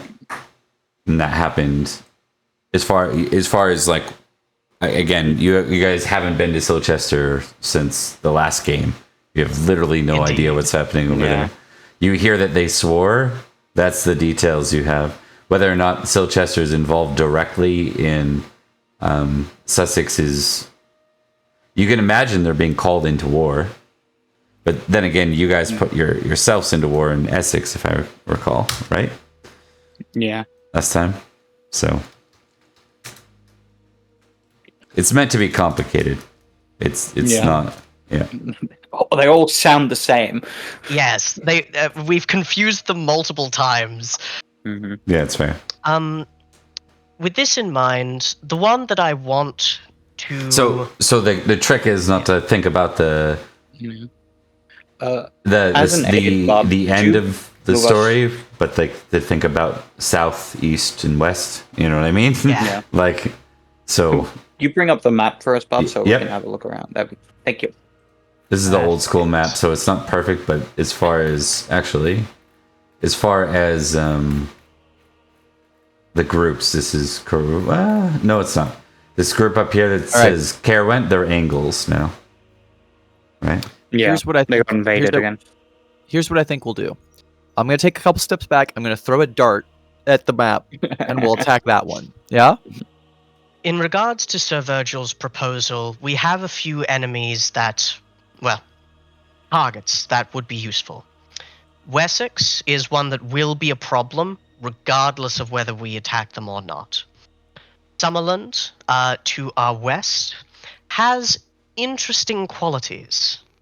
Even if we don't attack Summerland proper, Summerland agents have taken our lands away already. Many mines, which has impacted our industry, and many hundreds, which has led to the loss of land and respect. To the north, we have Gentian, which we have fairly and soundly defeated in one battle in the past. And to the east, Silchester. I propose we don't attack Silchester just in case. I still hold out hope that Duke Ulfius will ignore the Saxon influences and try for high kingship, but in absence of that, it is better to have him as an ally than as a foe. I'm in favor of pushing into Summerland or Gentian. Either way, I think it'll send an appropriate message, and it will gain us some resources that we are in desperate need of. I think the reclamation of our iron mines to the west are our best option. I agree. However, when it comes to the matter of tribute, I propose we pay nothing. I Agreed. propose we consider our neighbors to the south. There is a high possibility that they may attempt to attack us during the next coming year. In which case, it would severely harm our efforts to reclaim what has been taken. I suggest we do not take the risk. Out of character, which are our neighbors to the south? Are they Wessex? Okay, so maybe I'll just do what I can here real quick with the map, just so I'll give you guys a quick tour. No, it's all good. Like, I'm not frustrated. I just want to make sure I give the layout. So Wessex is a dangerous force. I need to get, what I'm frustrated with is I can't find the number of knights. I used to have the number of knights that Salisbury holds, like how many knights. But it's We actually adjusted it recently because Edrich specifically predicted Wessex attacking and enforced the south and east borders. Yeah, I'm more so I can't talking remember about where the that number of knights you actually have. Like, there's only so many Yeah. knights in a county.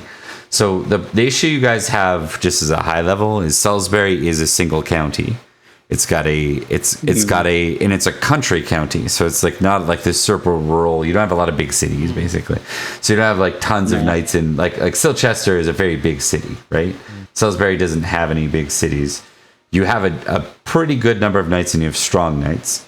Going against a major power with lots of money would be a problem, like Virgil suggested, because how do you fund it ongoing, right? How do you feel that war? A lot of like, if you think about what happened south of you, there was a call for mercenaries on both sides. So that's one thing you'd have to enter to even be a fighting force of any significant nature. You probably are calling mercenaries, which is a notice to everyone that you're going to war. We're calling for mercenaries this year, right?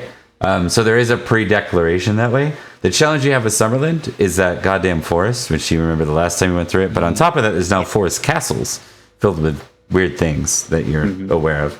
So that one makes it tough. Gotta get those forest castles back. They were ours. Gentian has a natural border, but aside from that, they are a single county. It seemed like they were doing something with Clarence. You guys are familiar with that, right? With the county of Clarence. They seem to have some kind of alliance thingy.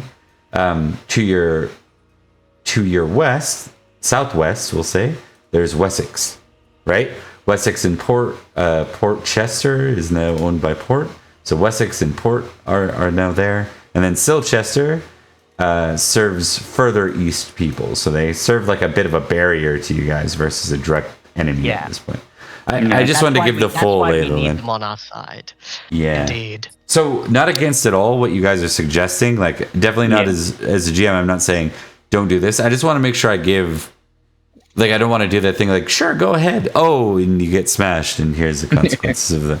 So it's more like probably the biggest threat you'd have really as far as like an enemy directly on your border is Wessex. Indeed. And then the other one is those castles. Yeah. Those castles in the forest. You have no easy way to suggestion of paying them. No. What's the value?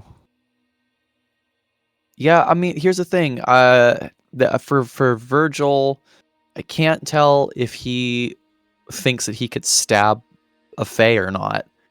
Like if we like mount a Fae. if we mount an army and go and attack a bunch of fairy castles, do we have any idea if that will do anything, or are we just going to be wasting our time? You know? Yeah. I mean, I'll give you this. We need a magic expert. We need a magic expert, I think.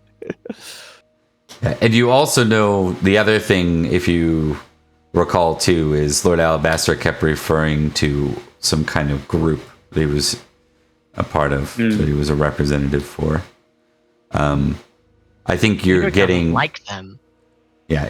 You're getting a suggestion that there seems to be some alliance of the castles in the woods. Right? Yeah. So you have you shut down one threat already to the north, which is what's his name? The guy you killed, you executed. Loof. Mr. Leaf? Loof. Yeah. Yeah, so you secured what could have been a northern coup. So probably your easiest access right now, guys, is north. I think that's where Virgil is leaning. What's up there worth taking though? Is there stuff like? There's castles. It's another kind of backwatery type town, right? But let's see. You can go to the Salisbury page. You can kind of see a bit of it up there. It takes a minute to load in. Colony, Uffington, Marlborough, Silbury Hill. We could take their capital. Yeah, I think Virgil, we've got justification in that they tried to take a castle from us and failed. I think Virgil's in favor of taking the whole county if we can, and then using that to stage against the fairies next year. And and he'd rather not pay tribute, but he will not get angry if the wise thing is to buy us some time to do that. You know. I will say this. If we are attacking north, or indeed reclaiming the forests, to pay tribute to Wessex is wise. Though Wessex is a threat that will inevitably come to knock on our door. If this year is to be one where we do not deal with it, or do not prepare, then it is a year we can gain more resources, hopefully, than we lose within the war.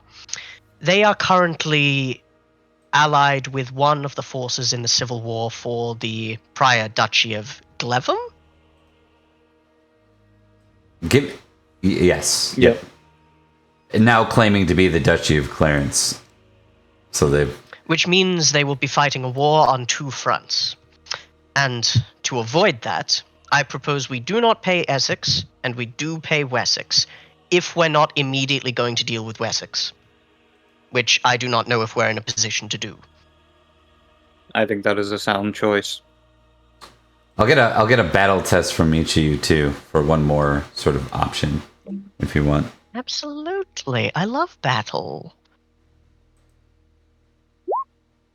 17.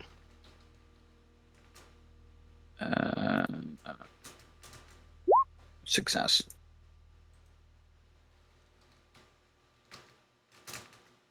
Okay.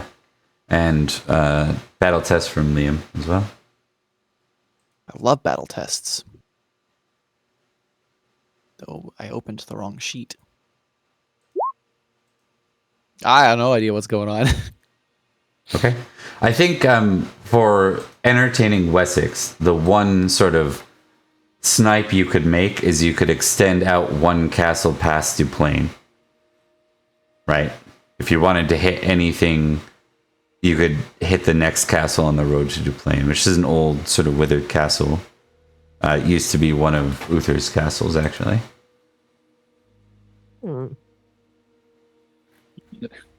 It's actually not a terrible option. But Yeah. it could cause problems further down the line. Is it worth having if it's an old, tired castle? Winchester is its name. Yeah. Winchester, yeah. Oh, It would now also- I want it. It would make Wessex an enemy for the rest of forever, our assumption. It would also mean that... wait, should we do this in character or out of character? Probably. It would also... I think yeah. out of character for now. Yeah. Yeah. It would also Um, mean that they'd have way fewer angles to actually try to attack us. If we get Winchester, that means that they generally have to come through ways that we can control, or the forest, which is something Saxons can do, but is much harder in these times. Yeah, and I think that's the I don't question know. you guys have to ask is, or like, not the question you have to ask, but the question is, are Wessex an inevitable conqueror? And when's the right time to strike? I think it's what you guys are debating, which is really interesting. Nah. And I don't want to influence that too much, but that's really the question. It's like, can you buy them off with time? Do you strike first? Do you hold off? How long do you hold off? Yeah. Do they get stronger while you hold off? Yeah, I think Rhodri's main point is he doesn't think that we're quite strong enough to take out Wessex. But Wessex is going to be a continually growing threat. So either we need to grow to combat them, or we need to act quickly and get this over with. There's... Agreed, Yeah. but I don't Sorry. think invading Wessex right now is the play for Virgil at least. But he failed his battle roll, so you don't know what he's talking about. Well, that makes sense. You're like, why would we, Yeah. for one castle? Who cares? You know, like. Yeah. Edrich does fully believe that Wessex is going to be a big problem, and like Mark said, they're only going to continue to grow. We're not going to grow if we take Glevum. Or if we do, we'd have to be really lucky, and people would have to forswear their oaths really quickly. Well, actually, there is an option. If we take Glevum, we can resolve the civil war going on in the other district and make us a permanent ally. The Problem Baron. is, with that permanent ally, the same thing happens as what happened in Uther's days, That's where true. they're going to be dealing with the mountain men and stuff in Escavalon to actually come and help us. should probably clarify too. So, just speaking of this a bit when we talk about that, just not to get the things too mixed up. Yeah. There is Glevum's been divided in two. Yeah. There's the Duchy of Glevum now that calls itself the Duchy of Glevum. That's way out here. Like on this map, it would be way out here, right? Yeah. Then there's Clarence, which is the other part of the Duchy of Glevum,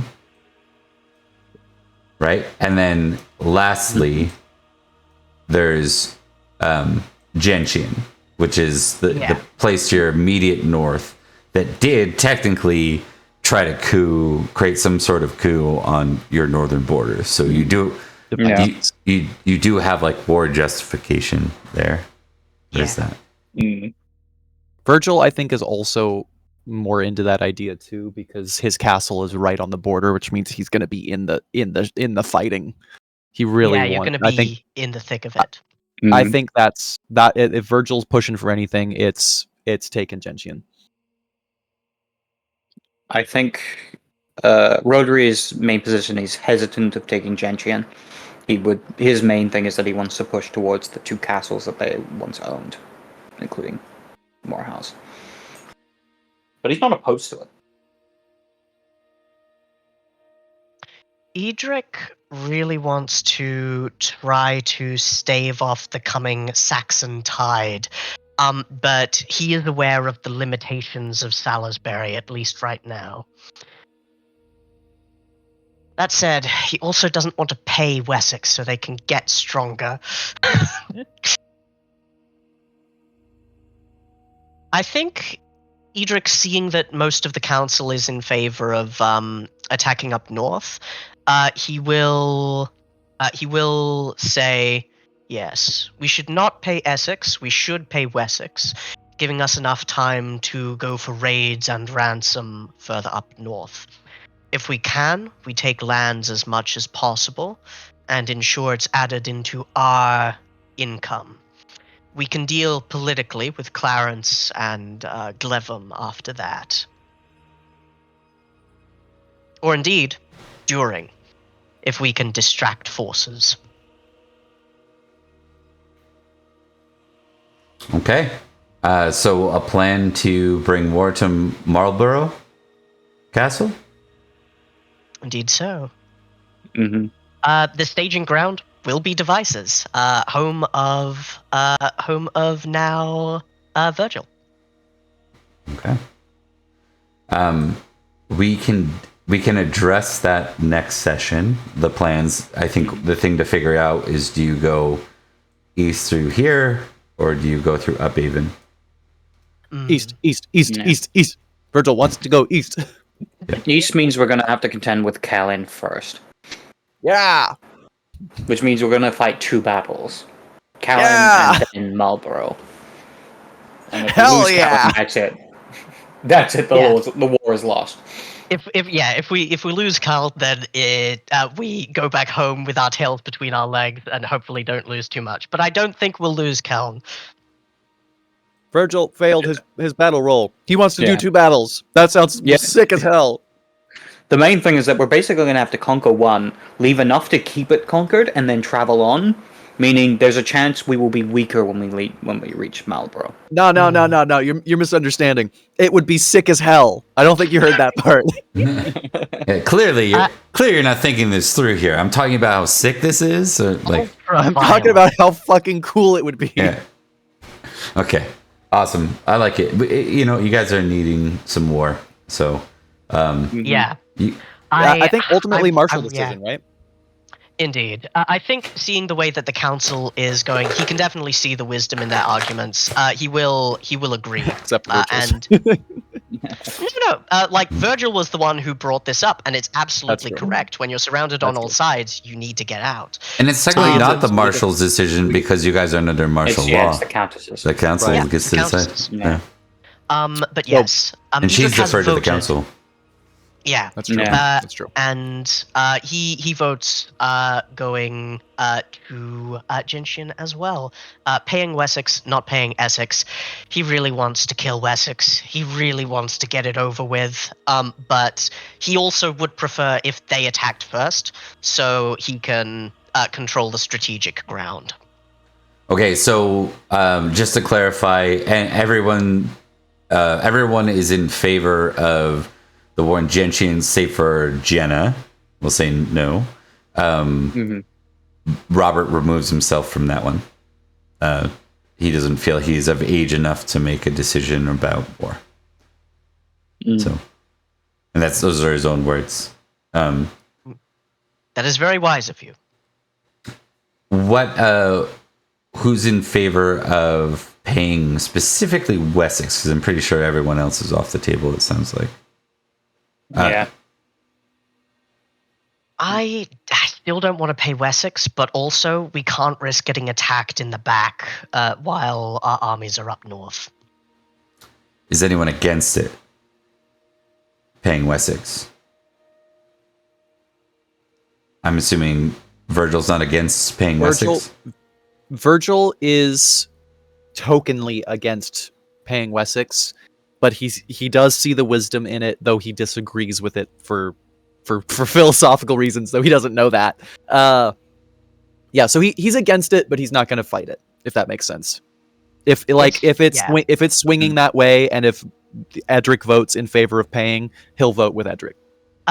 Edrich is voting exactly the same way. He's like, I don't like Wessex, and I would prefer not to pay them. But also, I don't like getting stabbed in the back. Okay. In that case, I think Erwin will agree that it's prudent if you're sending an invasion force elsewhere to make sure that we have our defenses and so the threat of this year will be the cost of fueling a war that needs to be success to reclaim your funding the war. Cannot fail. Yeah, if we lose this war, it's over, and we're just sitting still and hoping nobody notices us until King Arthur comes back. And Edrich does not say that, but he fully knows it. The war has to win. It was exactly the same thing with taking Louf's castle back. Like, if we had taken more losses, we would have had to just leave it. All right. I think that will close out the small council, which is longer than I wanted, but these are important decisions. Like, I can't make these for you. So we're gonna quickly do the winter phase because I want to do a quick vignette with each of you after we're done. So let's rock the winter phase. The winter phase. The winter phase. We eat the winter. All right. We're just gonna go through this all very quickly.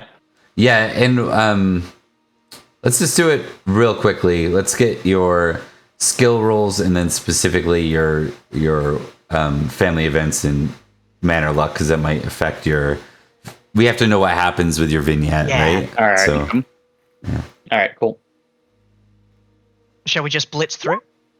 Yeah, I think so. Oh, yeah. Nice. No energetic. I would recommend to make sure you're rolling for have your name changed to who you're rolling for if you're doing it that way, but it doesn't matter. Yep. Good point. Dragon. Spiritual. I am not more spiritual. Proud. I am not more proud. I remain at 14 modest. Love of family. Love family. Oh, does love not of family increase. goes up. Hey, nice. Oh, you the only way are good. crazy about them. Siege Crazy about increases and gets ticked again, I believe. Yep. No, not with fumble. Nope. Just goes up. Understood. Yeah. Critical is the only one where it gets ticked again. Which is weird, but it's just our way of making Virgil. criticals always important. Yeah. Stewardship goes up. Recognize. Does not increase. Intrigue. Come on, baby. It does not increase. Hunting. Oof. That's Does all my increase. rolls for Virgil. Awareness does increase. I am hyper aware. Battle does not increase. Horsemanship does not increase.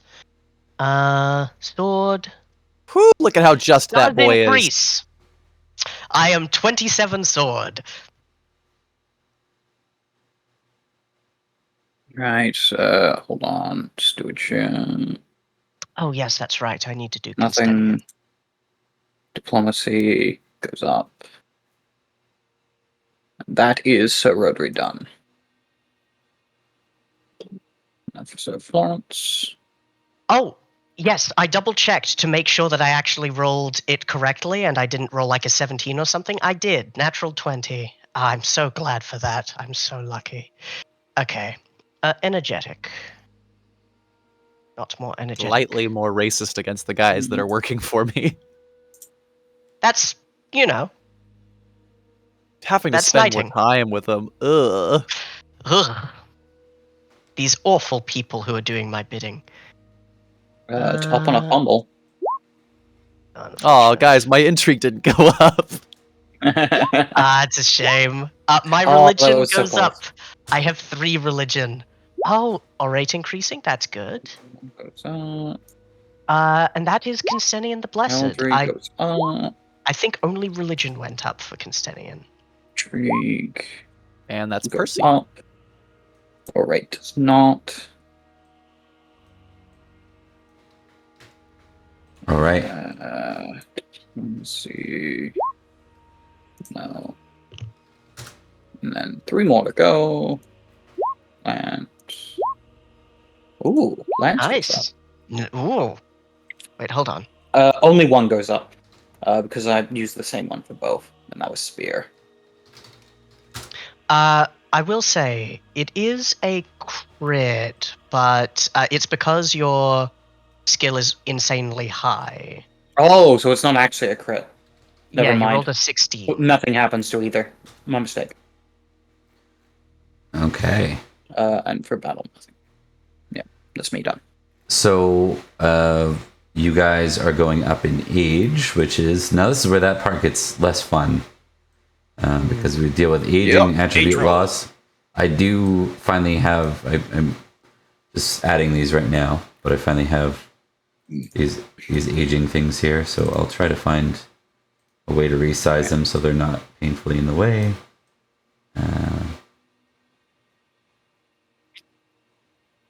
I'm so old. I'm 38. Yeah. For now, I'm gonna Not put looking these. forward- Not looking forward to the aging rolls. You're still fine, right? No. Virgil was 36 this year. Oh, yes. Yeah, you're so gonna it be just hit. begins. So it begins. All right. So it begins. All right, we are at aging, folks. So when you are ready, All right, someone go first. Don't call me an aging folk. I can go. Roll 2d6. roll 2d6. 8. 0 attributes affected. Very Did nice. you get hit last time? I did. I got uglier. Yeah, that's right. All right, I'm gonna go for Virgil. Okay. 5. 1. 1 attribute affected. Now you roll a And d6. it is my con. No, Oh, I need that. at least, you are a true knight, so you already have a bonus. I do have a little bit of a bonus. Yeah. Nah. Okay. Yep. I actually don't think it changes my hit point total, which is good. Anyway, Oh wait, So- yes it does. Oh no. Yeah, it does. So this is 2d6. I don't know about 7. you, guys, but I'm great. We are aging incredibly gracefully, Yeah. Florence. How about this? Going well. And now for Rhodri. Not great. Oh no! Oh, Such a Rhodri. Rhodri. Oh, God. he's fucked. 4. Yeah. Okay. 1, So 2, 3. okay, that's good. 4. That's That was two pretty of them. lucky. Yeah. Okay. Two, All right, two I got appearance. two. He He loses, gets ugly. he That's loses two to app, appearance. and for someone who rolled 4 attributes affected, That could be worse. -2 app is fine, to be honest. He's got hair His growing hair's out of his gray now. yeah, right. Gray. He's got hair growing out of his ears now, like very obvious. Yeah. All right, Percy time. Okay, Percy's fine. Hey, the Knights of the Sword. Holy shit! This has What been do a you good year expect for any us. less? Do you expect any less? Any less of the technically undead? Does Cynstenian have to roll, or has he got one more year? He is good. In fact, he is. Let me look at his age, because he is a younger brother by a significant amount. I don't Where think it's are that you, significant. If I remember he correctly. is 32 this year, What was his birth year? I think. Yeah. Hold on. Let me check got up birth the year. family echo. Yeah. When's the roll start again? 36? 36. Yeah. I think I have made a mistake in Sir Rhodri's age, because it says he's older than Sir Florence, which is not true. No, he's not. I don't want to 466 look was his up birth the- year. 466. So he would be 466. 30. We're talking about Wait, what Cynstenian years right now. 36. Oh, We're talking about he would be Cynstenian. 36. We're talking about Cynstenian right now. Not Yeah. Rhodri. So it's It's 36. 502. He would be 36. That's right. So Yeah. he does have to do it. I What was Rhodri's realize age? I have not updated his 466. age for 5 years. Same thing. same Mark. for Rhodri? 466. Yeah. So Yep. Yeah. Oh, so they're the same age. Alright, cool. Yeah. Good to know. Rhodri's the same age as Cynstenian? Yeah. Cynstenian, yeah. That's wild. I guess they would. Yeah, I guess they would have been knighted together. Okay. One of them 2d6. acts 40 years older. You know, like 4. He's an Who old actually soul. gets affected? He was an old soul when he was young. so 3 true. and a 4. He loses 1 point of strength and 1 point of con. Ugh. Ooh, Ouch. that's rough. Ouch.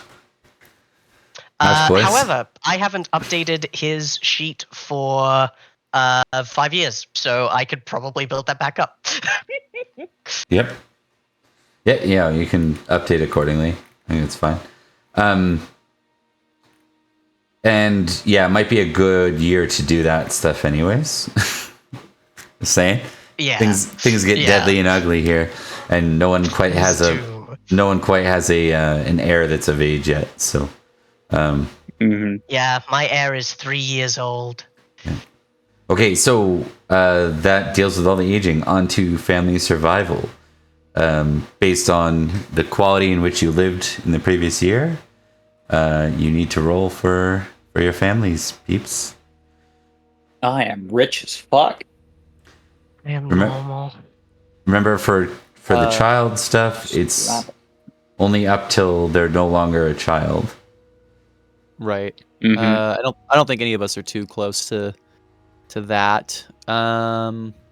Horse survival? No, that's not right. +5. To D20. Child Child survival. Yeah, and I've been living as rich, so that's +5 as well. Yeah. My No, it's +3. daugh- Yeah. I'm superviolent, which is +5. Rich is Where +3. is it?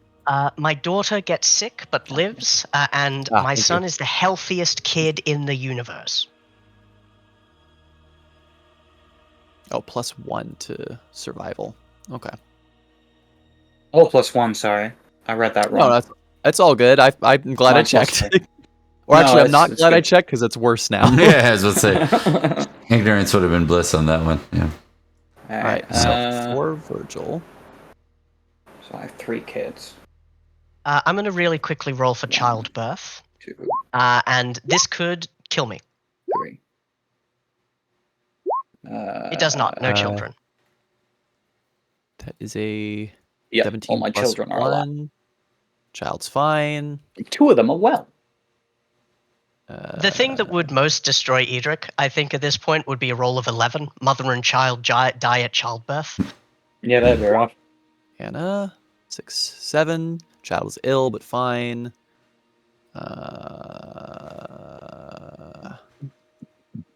K.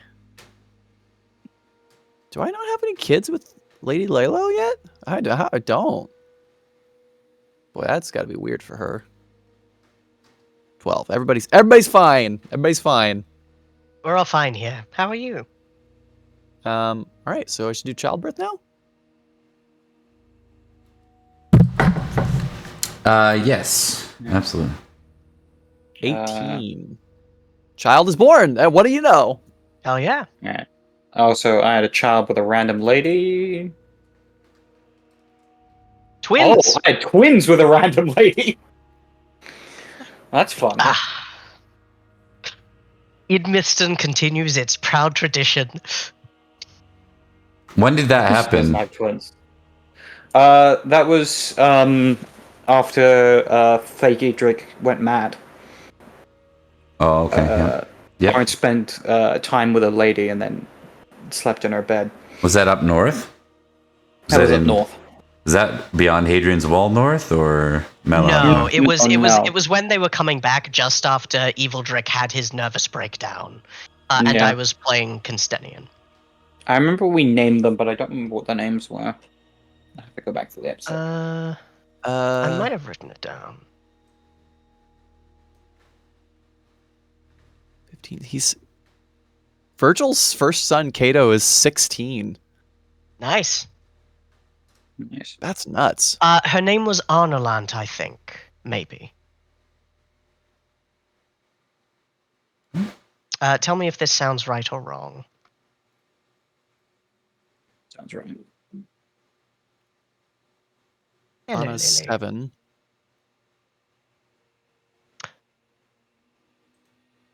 K is 6. And my new son, unnamed, is 0.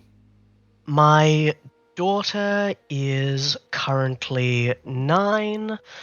My son is currently 4. Or will going into next year. Yeah. And my eldest son, who is dead, would have been 11. Rip. Yeah. Okay. So that deals with the age up for everybody. Let's go ahead and deal with the economics real quick.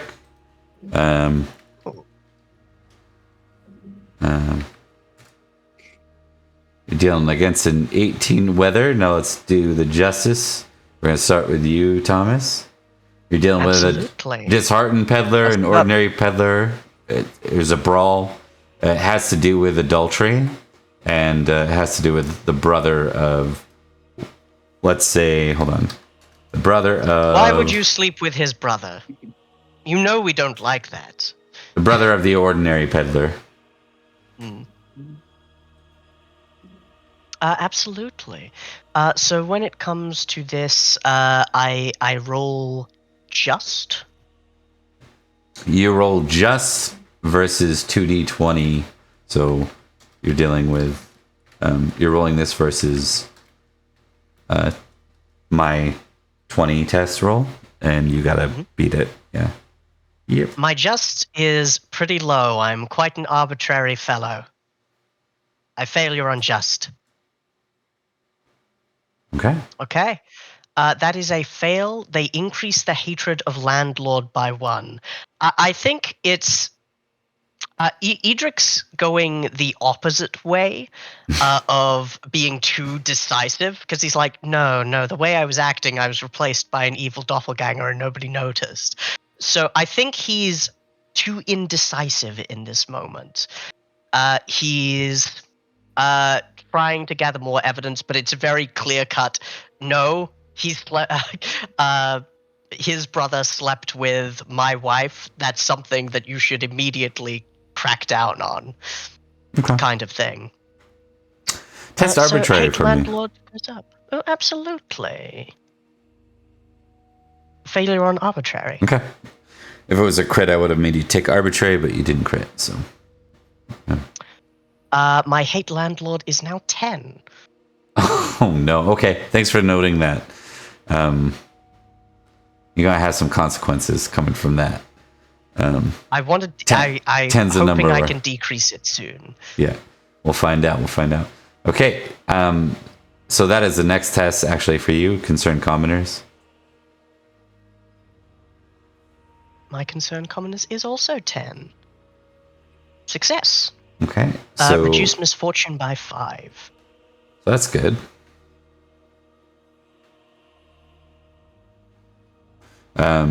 So right now you're dealing with an 18 plus 5 is going to be what you're rolling against, Thomas, when you roll your weather test, your stewardship. Plus 5 or minus 5? Minus 5, sorry. Yes. It's like 23 is a lot, but a 13's much better. Yep. Okay, so why don't we do that right now for you? Let's see. Let's test your stewardship roll. Cynstenian. Success. Right, success versus failure. That's good. You live in Richley, I believe, if I remember. I am living normally. No, Rich. Oh, no, wait, 'cause they yes, I fell. am living normally Yep. now. That's right. No, Rich, yeah. Yeah. You live rich by default, so you can live normally and get +4, or you can stay rich. I will stay rich. Okay. All right. I have tasted the mud of the common man. Mark, it's justice time. eating in mud out. Idmiston. Sir, All right then. so the this marshal, he's out there Idmiston- eating mud. This We're is so Rhodri. poor. He's just shoveling mud into his mouth. Oh, And pass So a rich just- farmer who offers you 1 librum to settle for him, an ordinary poor old widow, a knifing, illicit love affair, and involving his sister. I wonder why she's a widow. Yeah. yeah, I think Rhodri's probably going to accept the Libram. Well, let's see how he rolls. Yeah, he's taking that fucking money. Okay. Hell I yeah. don't know. Go away, old lady. I don't think you know what you're talking about here. So failure. Yeah, increase hatred of landlord by 1. Which is funny. They hate Florence, not Rhodri. Hate landlord is now 11. Okay. Living the life. Welcome to Anarchy. And then test concerned commoners. This is for Florence. Failure. Okay. Nothing. Nothing happens. So you're going against a base 18 for your stewardship. All right. And I think my steward for this place was the base. Yeah. The special one that had. Right. It's just against 15. D20. 8 versus 15. 1. So success on both basically. sides is a tie, so you live normally. No, it's a tie loss. Tie loss. No, I won. No, you went over them. So one. you, So, yeah, yeah, you win normal. higher. Yeah, you win normally. Yep. All right, cool. All right. So that brings us to Durnford. An impassioned, flirtatious, attractive widow. An ordinary childhood. With Florence out of the county, I think Virgil is the new taking it on. Florence. Well, almost on accident. I don't even think he's seeking it. Yeah. An impassioned, flirtatious, attractive widow. An ordinary childhood friend who offers you 1 librum to help you think. A killing involving a murderer and a cousin. So clearly the impassioned, flirtatious, attractive widow murdered the cousin of the... sorry, the other way around. The ordinary childhood The childhood friend of Virgil? Yeah, he absolutely murdered someone. Yeah. Definitely. Yeah, that makes a lot of sense. We need to give this person a name. It was the same thing with Edrich, because Edrich had a childhood friend who offered him 1 librum to help him think. It was absolutely. And this is a common girl that you grew up with named Effa. Right. It's so funny having my childhood friend wave 1 librum in front of me like, do you want this penny? Huh? Yeah. Penny? I'll for a penny, I mean, you know. Okay. All right, cool. Let's let's roll some dice on this. Mr. Virgil's never really been one for Justice. handling this shit, so here we go. Justice. Oh, That is Virgil, not Percy. And you want to test just, Hey. not arbitrary. Yep. You just testing Oh, just. Just succeeds. Yeah. Okay, just succeeds. You tick just. Get out of here with your fucking one money. Yeah. You That's tick. probably the only reason. You tick just, and I think you're gonna have her not tried, but like you try your old childhood friend. Do you have any love lost for this scenario? Like, are you No, like, well, She killed yeah, someone. you've still got to roll the d20s. oh yeah, good point. I don't feel anything for this person, childhood friend or not. What have She they done murdered for her me husband. lately? She murdered her husband. I do not care. Yeah. She murdered her cousin. So Or no, the other person's cousin. I don't know. strangely enough, almost on accident, Virgil, you Very much almost on accident. yeah. All So reduce hatred of landlord by 1, my friend. Oh, I think this is literally the first time this has happened. And then you can roll concerned commoners. You, by the way, are the person who hate landlord most affects because, unbeknownst to you, your peasants are a standing army. So nothing Yeah. changes. Well, I With think concerned Virgil com- knows that now. He's not really sure what to do about it, but like, Yeah. Right? yeah, concerned commoner fails. So Okay, so that's just a no effect there.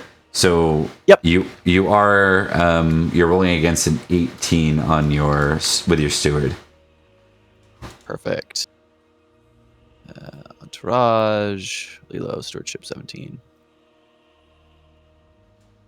Success. Oh, got him. Nice. Ooh, slightly higher success. Tie win, so you live normally for the year by default. Okay, I will pay the cost of living For rich. Libram. For Libram Yep. it is. And Rhodri, are you doing the same? Well, Florence is paying it, so he's going to buy himself up to superfluid. With my castle money, I might actually go up to superlative now too, because I Up to you. It's I just make 8. enough. Yeah. Yeah, It's 8 to go so there. he pays 8. All right, it'd be 12 if you were coming from poor, but you guys are both at normal, Yeah. so that's fine. Normal.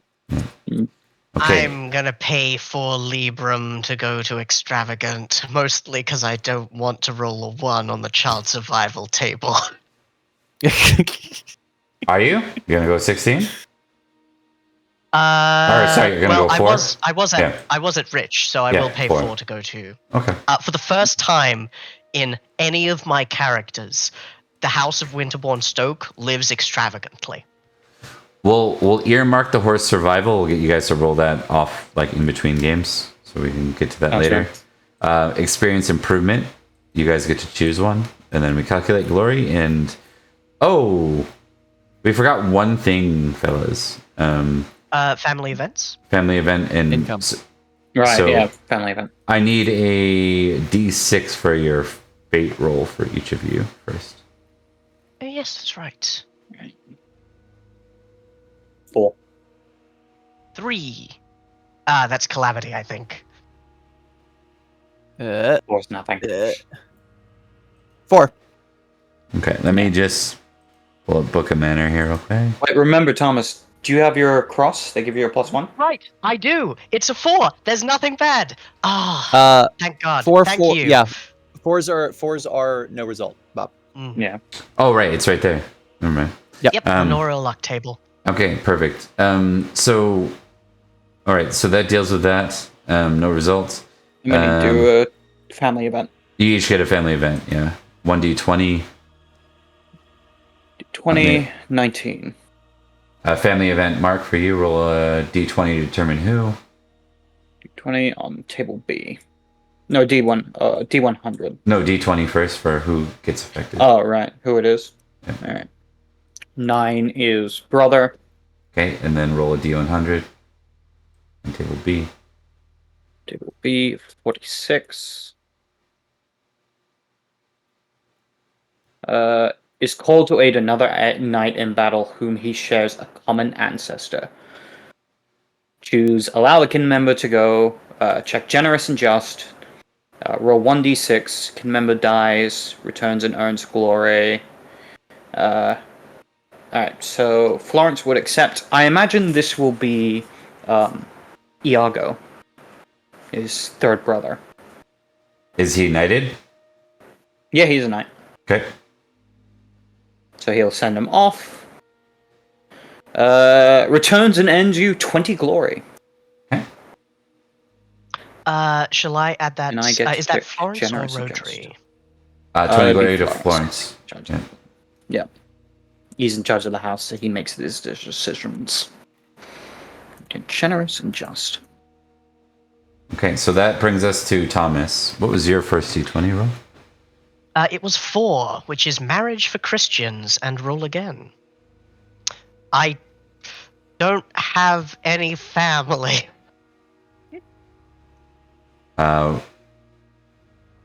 You have a wife? I do have a wife. Oh, event table. Okay. She can't marry again. Marriage for Christians and roll again. Apparently cousins you don't know got married. Hey, nice. Roll again. 8 family event. Since it is even, I use table A. Do I roll the D20 first or the D100? Well, with you, we'll just roll the D100 first because you don't have a lot of family, so we may have to pick for this. 19 on table A. Birth. Now you have a brother and a sister, don't you? Or just a brother? I do, yes. Yeah. So roll a D20 till it makes sense, and it can't be you, right? So. Yep. 3. Mother.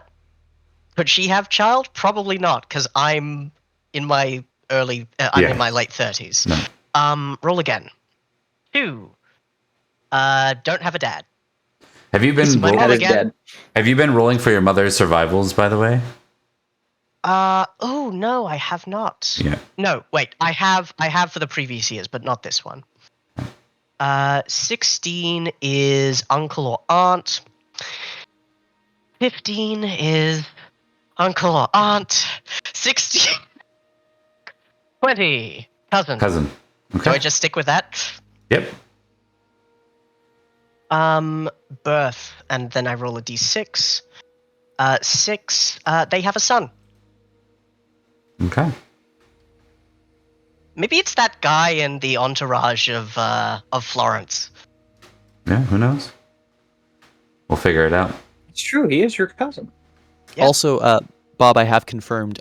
Virgil has 10 household knights within his gang. Nice. Gotcha. Noted. All right. So those will cost you, right? If they're living with you, they cost you yearly. Okay. I've already included it. Okay. And then for you, Liam, what's your event? What did you roll for a D20? I have not yet. Okay. Bada bing. 11. That's an 11, sir. Family event. Roll a D20. Let's figure out to who. It will be 9. brother. Brother, and then a D100. Let's see what happens to one of your brothers. Table B. 91. 91. Has developed a terrible stutter. Bryant? The clergyman? This may lead to cretin children. Do you have another brother? Bryant, Virgil. I think that's it. I don't. Oh, actually, Perin's got a horrible stutter now. No. Could you imagine all of a sudden? It's like, seriously? He's got this really cool arc where he's become a paladin for God, and that he also God also gave him a stutter too. Merlin gave him a hand. God gave him a stutter. I know which one I'm going with. This has Son to be. of the devil will give you an asterisk. This has to be Brian. Yeah. I think so. That's so So- funny. Yeah. A clergyman with a stutter might lead to Cretan children. He's got a vow of celibacy. Marriage. I love Sweet my marriage. silly Marriage. useless twin brother, quintuplet brother. It's what Twin brings brothers? us together today. Oh my god, yeah. You're so right. That was Bob's joke first that I continued. Yeah. I have to give I credit. missed it. I missed it when Bob said it. Marriage. It's not a stutter. Technically, it's a different speech impediment. Yeah. Um, I don't feel Oh. confident in mimicking a stutter that isn't, insensitive. yeah, it's fair. And I wouldn't even have done that if not for that being an awesome movie. So, and a very Yeah, memorable exactly. one. Yeah. Experience improvements, gang. Yeah. Oh, one more question about finances, real quick, Bob. I'm still suffering a -2 due to D. Woodford having my lands. Did that get resolved this year, or is it going to get resolved next year? That has not been resolved. It will be resolved next Cool. year. And you'll also have to figure out. So you wanted to resolve it violently. So that might awkwardly have to wait till the next year if you guys are launching war. Well, he did petition Yep. the Countess. Right? To let it's a- me resolve it violently. Right. But if you're wounded, it means that Virgil will not be going to war. Yeah. That's true. The war's more important to him, but he's got 10 household knights that are supposed to be his secret police guys that are his bullies that he sends around. So he might have them take care of it for him. Okay. The only trouble either is way- the Woodford might be at the war with you, so that's a weird thing. So you gotta. We'll That's talk all about right. it. We'll talk about it. Yeah, we'll talk. About I'm it. willing to make that. I'm willing to make that sacrifice. Some of them may die, but that's a sacrifice I'm willing to make. Mhm. Here's a thing.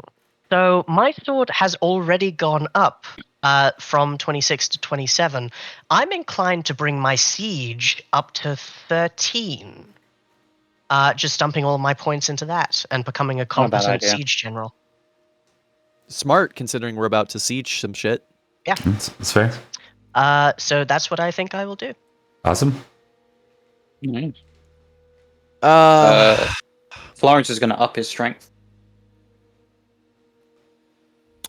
Virgil's gonna up his honor. It's gone and up and Rhodri down. is. I Rhodri's gonna started up at his sword. 19. I have spent, I think, at least 2 points on honor upping it, and it is now at 18. So yeah, it's mostly gone down, Thomas. But the majority of what it's been doing has been going down. Honor? 2 I more hardly years. know her. 2 more years, and I'll have it exalted, and then I never have to worry about it again. Well, until you do something abjectly dishonorable and it goes down by 1, and the next time you try to invoke it, it'll be a 20. Virgil would never. He's got a 20. He would never do something dishonorable. Now let me kill my neighbors. Let me kill this dude. Honorably. Honorably, yes. I have a question for degrading things. Not degrading things as in things that are degrading, but taking down passions. I've got currently hate self at 7, which I don't think has been given cause to go down yet, and Amor Lady Alabaster, which I want to go down because I don't like her family or her. Yeah, I mean, He did you care. you could argue you don't. I think what you need to do is make a chase. I'll let you test chase for the year minus your Amor. So your chase score is minus your Amor. My Amor is 8. My chaste is 15. So I'm going to do 15 minus 8. Yep. Lily's in a position where I can't... Okay, hold on. Let me open up a new window so I don't have to go over. Dual monitors. This Space minus one is a cat right now. That's all. Exactly. Yeah. That is a failure on chaste. Okay, so nope. It stays lingering thought in your mind. You want to hate her, but you also kind of don't. Could Rhodri attempt the same thing? Yes, same thing minus your Amor. I've only been attracted to 2 women in my life. This is Oh. remarkable. That's a 0 then. So I'll probably say he won't win. So You can roll a 1. You can roll Yeah. a 1, yeah. That's true. I did not. But you did not. Yeah. Over time, if you have no exposure to her, that might wear off, or if something significant happens to your character, we might be able to justify it. But good thoughts. Thanks for bringing it up. Did Liam and Mark, did you guys choose what you're going to do for your calculated or for your experience improvements? Yes. I bumped my honor up from 17 to 18. Okay, awesome. Florence's strength went up, and Rhodri's sword went up. Okay. Now, what about calculating glory, guys? Yes. What are your new glories? Without I gotta without include calculating the famous traits. Yeah. Oh, we got to calculate your famous tree. Yeah. Let me handle that now as I look into the glory. I heard Dick Glory, Ow. and that's a little disturbing. Dick glory. That's what Florence has. 17 plus 17 plus 16. Yeah, plus 50 for being a true knight. So that puts me to 307. And then is it I think it's just the rate.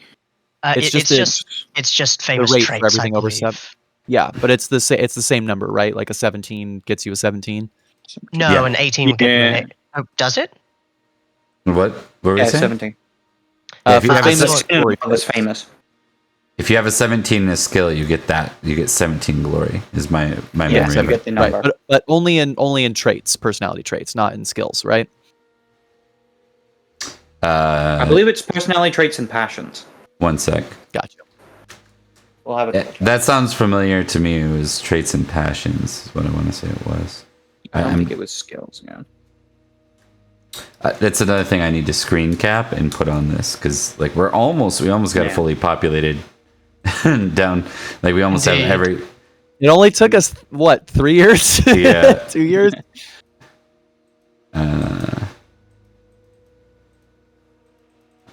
Just while you guys are doing that, I'm gonna quickly. Do directed traits count? Probably not, right? No. No, they don't count.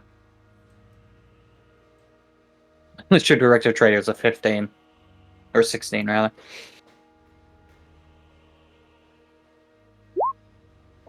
It's another 83. That's nothing to sneeze at.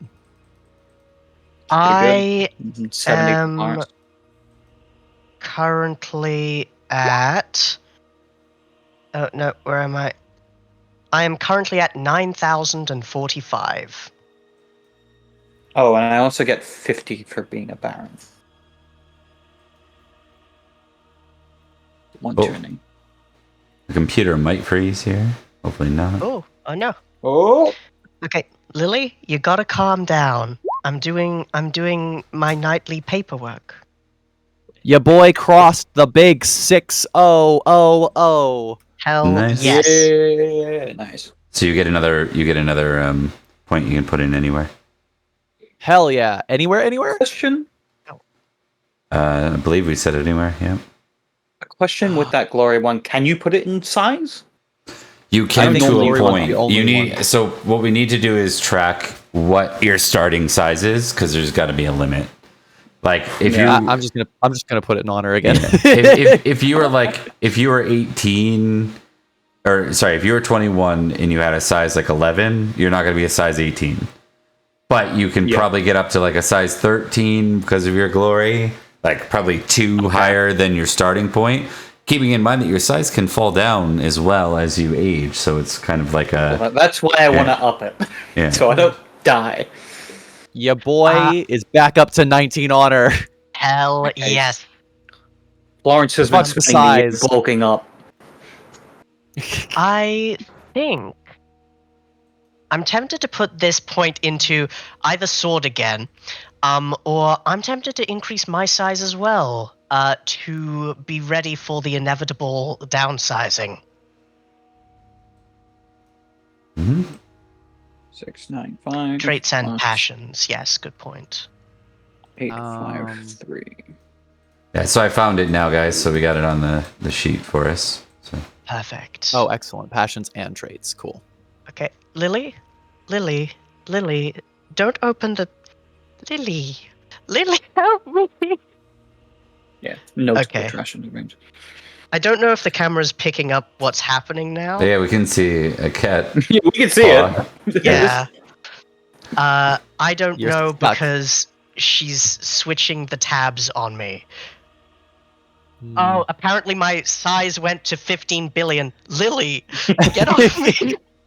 Oh my god, Edric's so huge! Ah, he's crushing everything! Yeah. My damage is 2.537 times 10 to the power of 18. Lily, what's Sir- happening here? Sir Vidric. You are her Sir prisoner. Edrich, aka Galactus, over here. Running around. Bob, All right, could you do me the hugest favor? And I mean hugest in the most appropriate way. Yeah. Could you change me to size 16? Yeah. Thank you. Alright. Florence Perin uses is glory to playing up his size. Oh god. Oh, nope, that's it. That's all I had. Florence is upping his size, and combining with this year of upping his strength, he's now up to 5d6 damage. So hopefully he'll actually be able to hurt things he hits. Okay, Hell guys, yeah. and I want you to do this. Record your size as of this year before you made the change somewhere, maybe even in the bio and info. Like if you edit the sheet and do bio and info, there's a little bio and info area you can modify. I just want to track, like, I don't want it to get ridiculous where you guys are all like 21 size or 18 size when you didn't, you know what I mean? Yeah. It's something I need to do in all the games, so I'm just conscious of it. I'm like, so okay, that brings us out of that, right? So we can officially change the year to 502.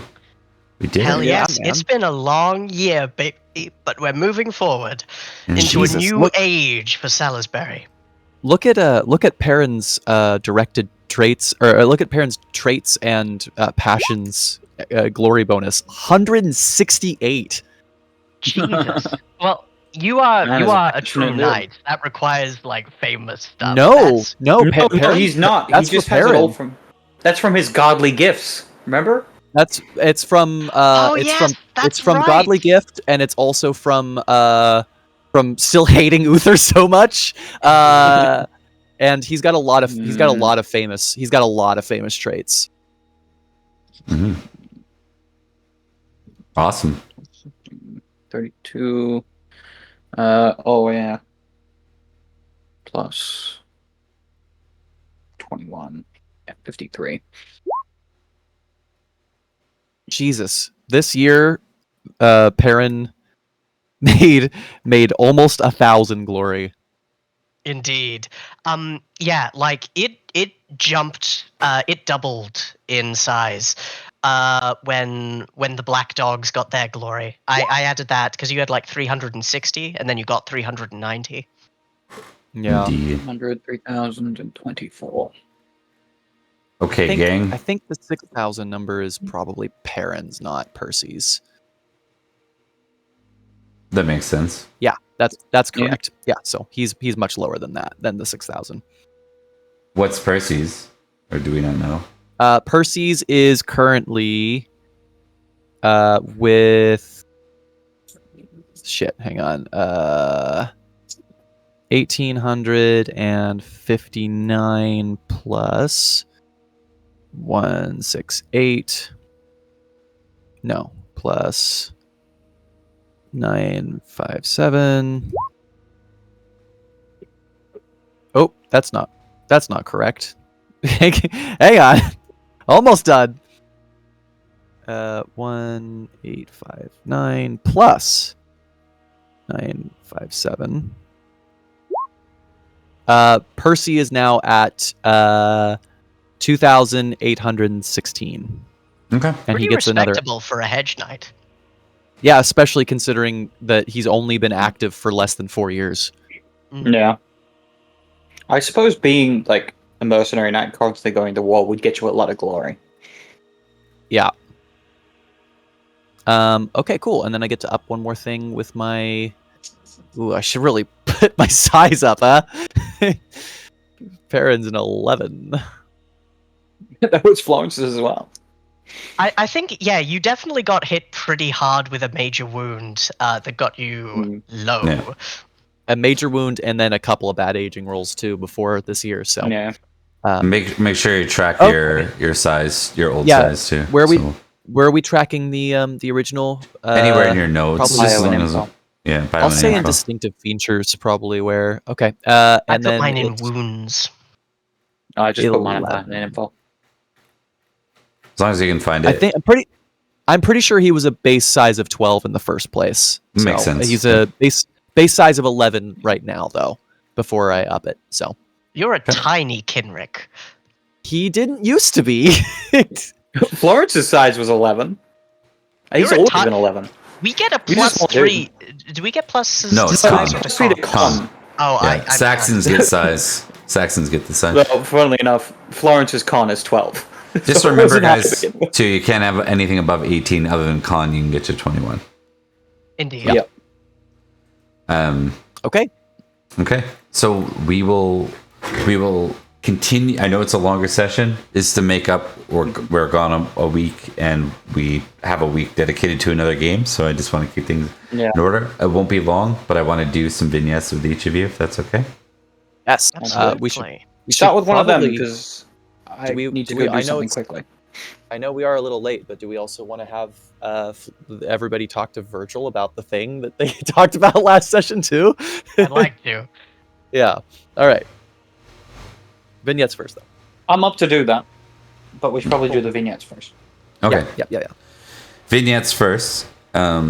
So the screen backs up and shows all of Britain, and it zooms in slowly to the southwest corner, and it says Tintagel, Cornwall.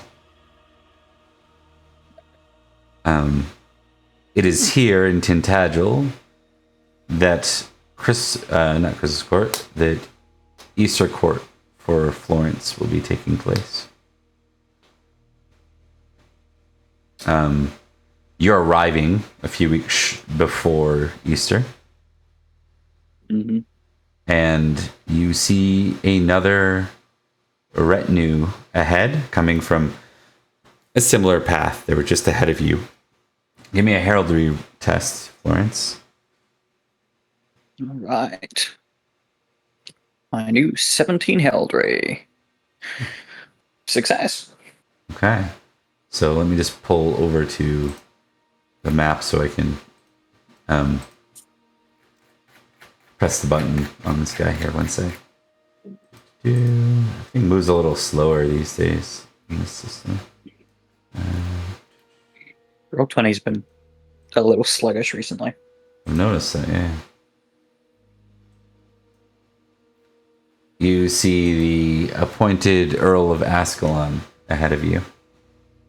All right. This is the one who you're currently competing against for. I guess Ascalon is it's been renamed, we said, right? Did we not? It was renamed. Devon, is it? No? Yeah, it's Devon. It's the name Yeah. it shares in modern day. Yeah.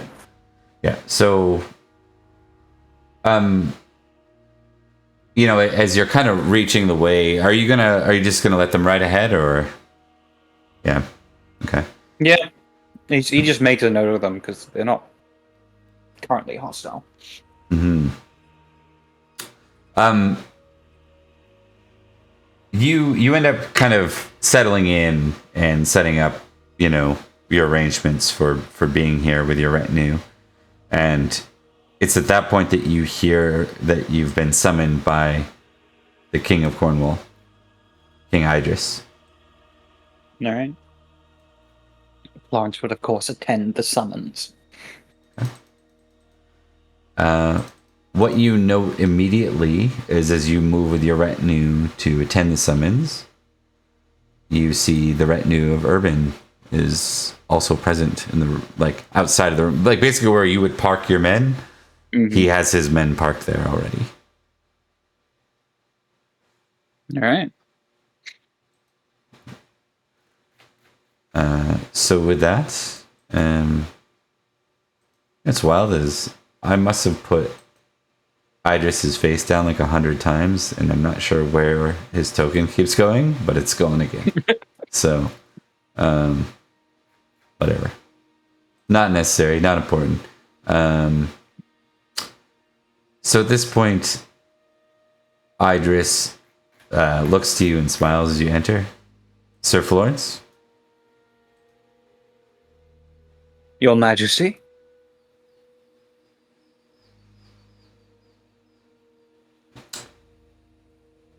I wanted to take this opportunity before we started to celebrate to make sure that we had time to discuss some important matters. You see, I've received complaints from the county of Devon. Is that so, my liege? Whatever Indeed. could it be about? Well, it seems that there might be some sort of contest for the right of rulership of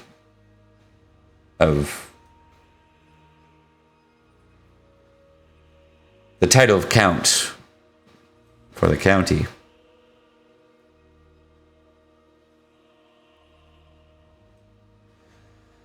You see,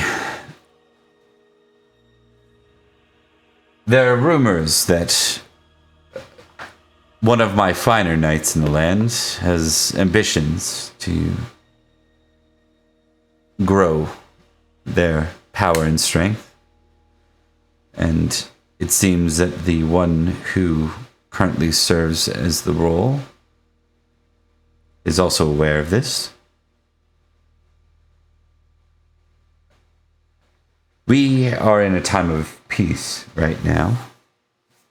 We've not decided where we'll be returning to for battle. We were repelled. Sir Florence, I believe you were amongst the leaders in that battle. Yes, I remember that battle quite well. Made it past the wall and escaped with my life. Indeed. Altogether, quite the battle.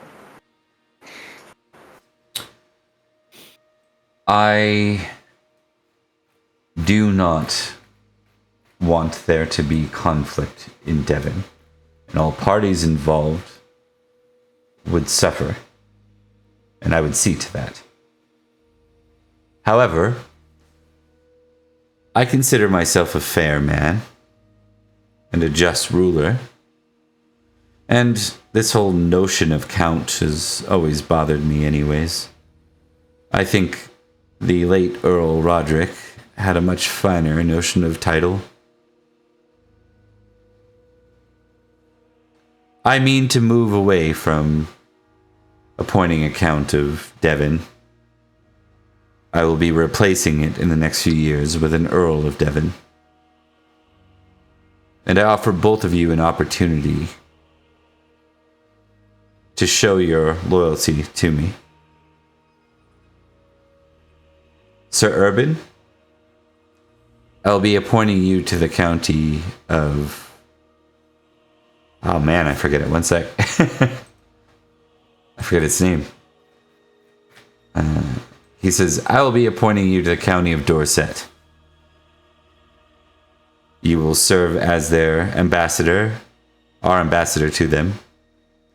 You will serve as a liaison. More importantly, you will serve as my spy. I wish to know their vulnerability. I wish to know their strength. I wish to know whether or not they are a worthy foe or a vulnerable target, and I wish to know that in a yearly capacity. From the time of Easter to the time of Christmas, you will serve there. You'll see that their praetor receives a just diplomat and one who will gain their loyalty. And then he turns and he says, Sir Florence, I will appoint you much the same to your home county of Salisbury.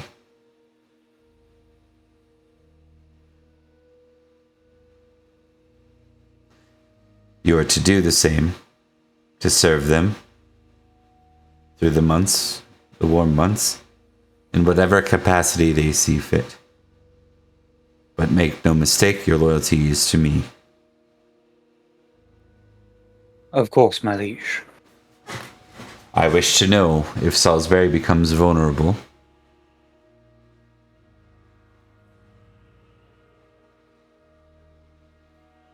He seems to be judging you, like, or rather measuring you to see if you're judging your character, to see if you're up for the task, or if there's any signs of conflict in Florence here. And he's doing so with intrigue. Now, my question to you is, are there any... oh, there he is. Are there any notions of a torn betrayal to his home county in these orders?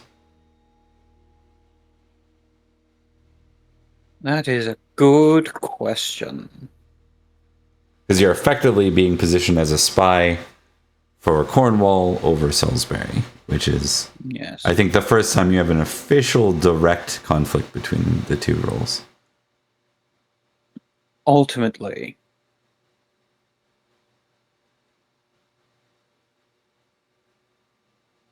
it's a good question.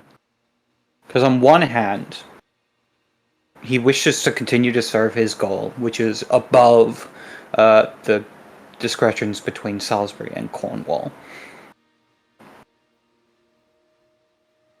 And I think he knows that this is his best opportunity to make a decision on where he is going to lean. Because at the moment, he's still kind of wavering between Cornwall and Salisbury.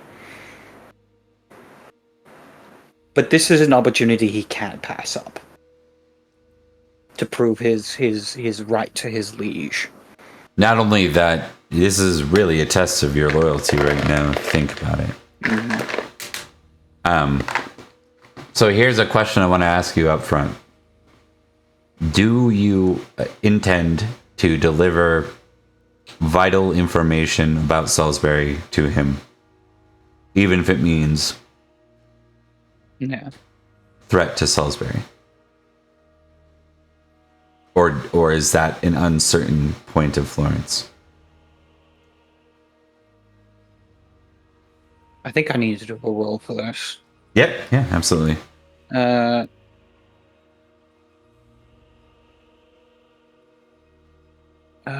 trying to find the right one for this. Because basically the things he's torn between is his ultimate goal of getting as close to Cornwall as possible. For so what that purpose? when the true king comes about, he can aid essentially the return of the Pendragons. And the question is whether or not he's willing to sell out his essentially his friends and family toward this goal. There is also the additional material point where being an earl would be very, very nice. That's also the other point. It's also setting up his family for the future. Okay.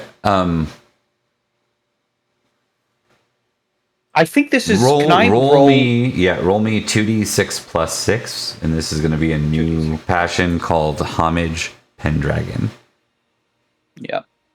Ooh. 2d6 plus 6, so add 6 to this. 12. 12. Okay. Now I want you to test that versus your selfish. Let's figure out which motivation Florence has for actually becoming an earl. Is it to make some sweet monies? You know, in which I would say it'd be love family, but it's really about. I think it's really about Florence. Like Florence, the one that gets raised. You know what I mean?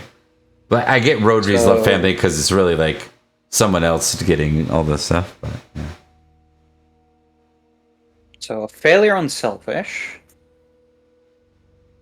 but a failure on homage Pendragon. Okay. I'm gonna say with both of those failed, I get to pick. I will pick Homage Pendragon. So now I want you to test Homage Pendragon versus either Love Sword of Victory or Love Family, whichever one comes to your mind first.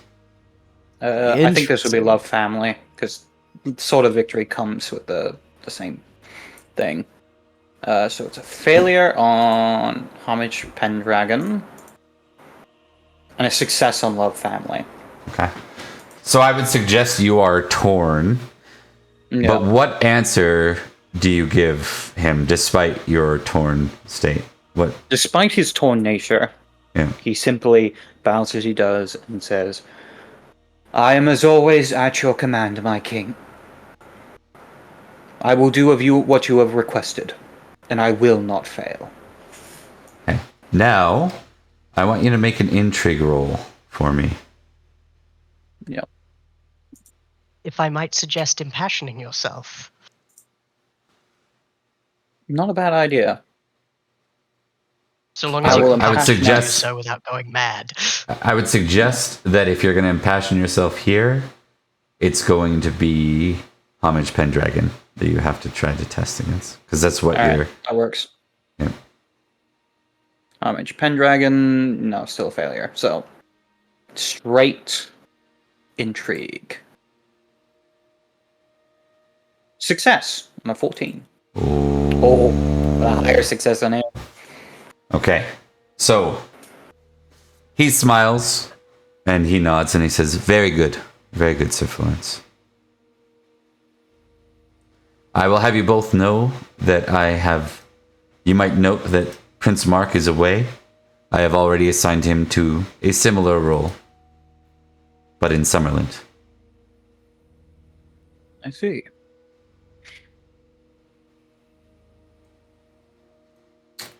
Please take your time. You've come all this way. Feast with us in Easter. It can begin once our feasting is done. See to your lands. Make sure that they are well looked after and stewarded, and we shall go from there. Of course, my lord. Okay. Perin, my friend, or Percy, as it is. We are moved to the wrong map.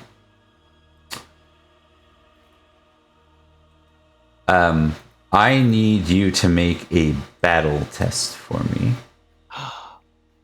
Okay. I love battle. Success. Okay. So we're going to do an update because we haven't really zoomed in on what you've been up to and where you've been for all of this. To the north, we have identified that not the north, to the north of Salisbury, there's the lands of Gentian, which we were talking about. To their west, their slightly northwest, is the Duchy of Clarence, which is what we spoke of, and we decided long ago that we would have you settle in or around those lands. Zooming in on things, to the southeast position of the county of Clarence, almost on the border of Gentian, really, you've managed to secure ruins as your place to treat. You have makeshift camps that you've set up in these ruins on a fortified old hill. These are Bronze Age ruins of a hill fort. Interesting. Indeed. And the hill is Baden Hill. So in the warm months, this is where your mercenaries are. This is where they're positioned, unless they're out at war. And in some cases, they're not always out as one full mercenary unit. You might assign them out appropriately based on payment. They might hire 20 of your men or 100 of your men, and that's why this works so well. Now, In the winter months, you break and you assign your men to go wherever they might find the hospitality of lords, because two reasons. One, they'll freeze out on Badin Hill in the winter if you leave them in ruins. Two, it gives you spies that can go and treat with other lords and find out what's going on there and return to you with information. So right after the ice begins to thaw, your men are to return to Badin Hill, and so are you. Very nice. Okay. The Duchy of Clarence has been staging a war against the Duchy of Glevum for a long time. It has not happened. It hasn't turned into full war, though there's been plenty of hot battle skirmishes with a couple of convoys of knights, dangling with a couple of convoys of knights in little bloody skirmishes. And that's probably eaten up a fair amount of your contracting, since there hasn't been a lot of war outside of the Saxon lands as of late. You're also aware that there is, up in Bedegrain, there's been a play for them reclaiming the kingdom of Bedegrain. If you remember, you guys took Bedegrain a long time ago under Uther. It was your first conquest under Uther, was to take Bedegrain. You killed the king and you replaced him with a count. It seems that count is... the count died, so it seems the kin of that count are quite ambitious. Well, we'll fix that. The first one to ride in, you see, is Sir Kinfrey is his name. So Sir Kinfrey is a mercenary knight from the Duchy of Glevum. What you've learned about this one, he's one of your better men. What you've learned about Kinfrey is he is actually a kin of the late Duke Eldol, like a second cousin of Duke Eldol. So, Interesting. and he chose not to choose either side because he's upset with his family. He thinks none of them are basically, I'm not going to vote for any of you because none of you are worthy of my vote, and I'll stay out of your war, at least directly, by making my living as a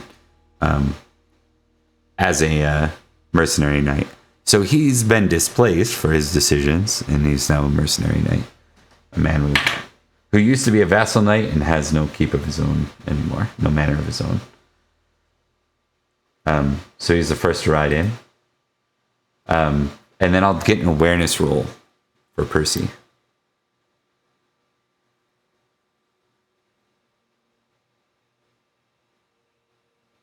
That is a failure, sir. Okay. It takes a while, and then you hear the sound of multiple horses riding in.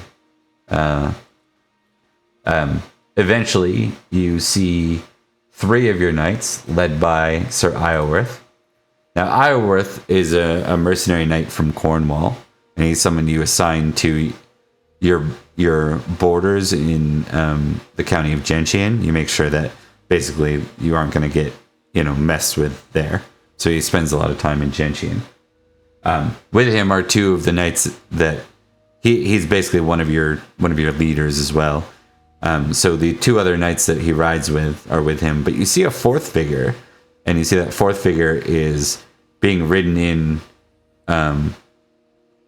You see a 4th horse being guided, and you see this figure is like bound on the horse, and they throw him to the ground in front of you off his horse. It kind of lands with a thud. Well, what do we have here? You see Sir Iorwerth has blood on his face, and he grunts. He says, "This little bastard managed to kill one of our men. He unhorsed Did he not? the other 2, and he nearly unhorsed me after." I see. What's your name, lad? He gets up and he kind of looks up and goes to sit up because he was like thrown face first, and he grunts. He says, "Name's Brian."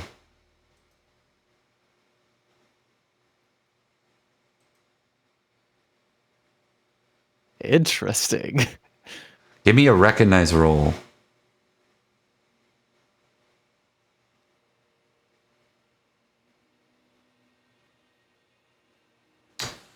This is Jaren's old squire.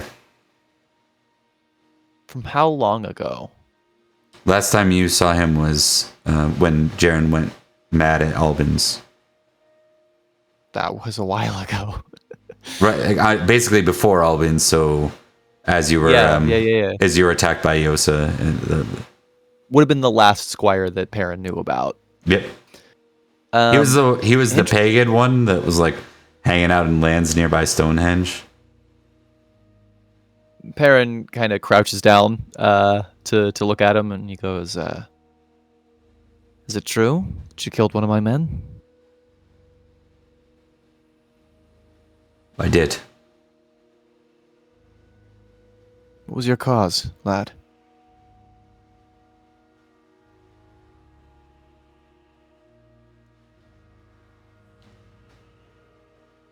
I wanted to show the black dog my caliber. Wow.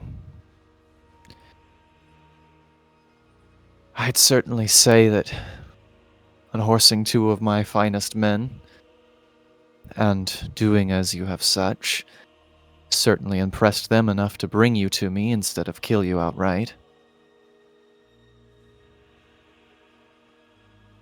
But my banner, my black banner, it runs under camaraderie.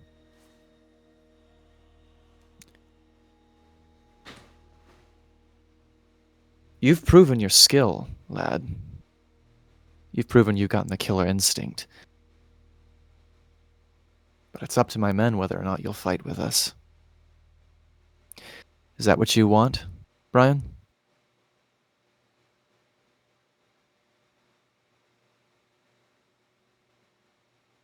Let me test something.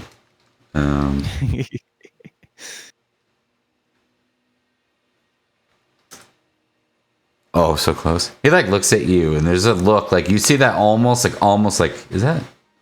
He's like, no, I can't. He can't quite figure it out. He's just like, you know, that you look familiar kind of look, but you like when you see an actor and you're like, I can't. Who is that again?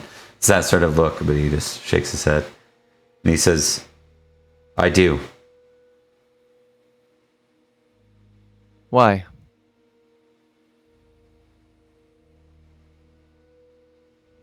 Because I was meant to ride. I was meant to fight.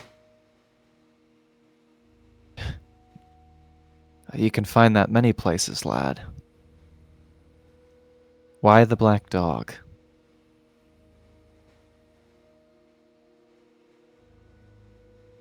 They say that you take men of all sorts.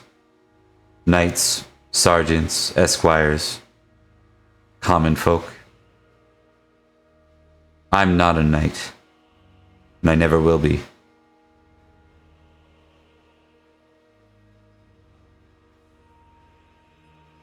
All right. Perin stands and looks to Sir Kinfair and goes, keep him under watch. Get him cleaned up in a meal. Who did we lose?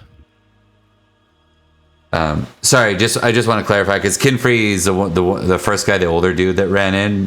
Did you ask that to Iorwerth? The second one? Oh, yeah. Yeah. I just want to make sure. Whoever's in charge here. Yeah.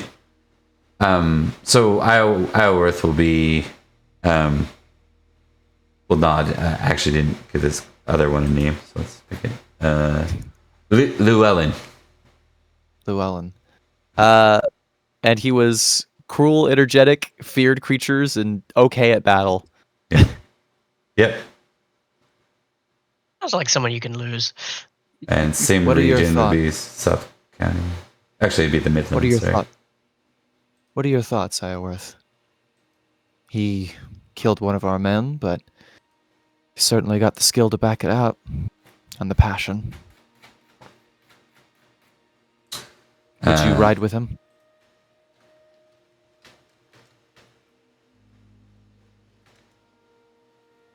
That's impossible. Let me reroll that again. That's Oh. impossible. There we go. Oh, yeah, okay. I need something a little less extreme than 18. I need to be like, jeez. Okay, there we go. Okay, he fails his proud. So what I'm testing is this guy just admitted to being not a knight, and he got on a horse by not a knight. And I was like, that would induce a proud response, right? But Yeah, it doesn't. It doesn't in this case. He's like, I'd love to run this bastard through now, but there has to be some kind of potential. If he is untrained, if he has never been knighted, and he can do this to veteran knights, as much as I hate to say it, believe me, I hate to say it, he would benefit. We would benefit from having him.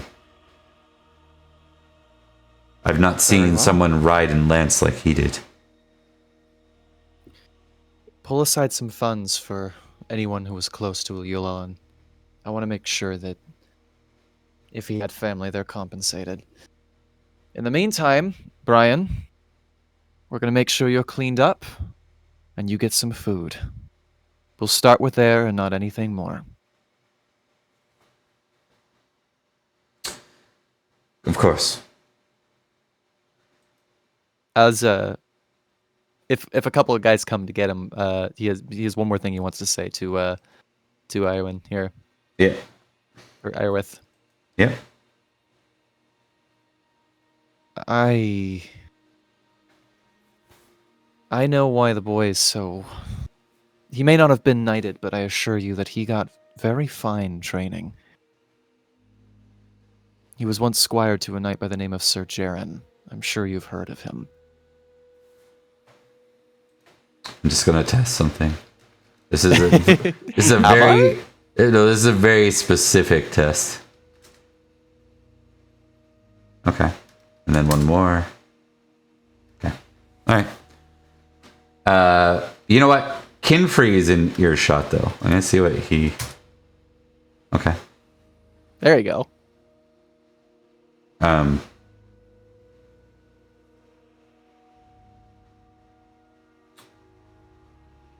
Kinfree just says, "Oh, the Saxon killer," from a distance.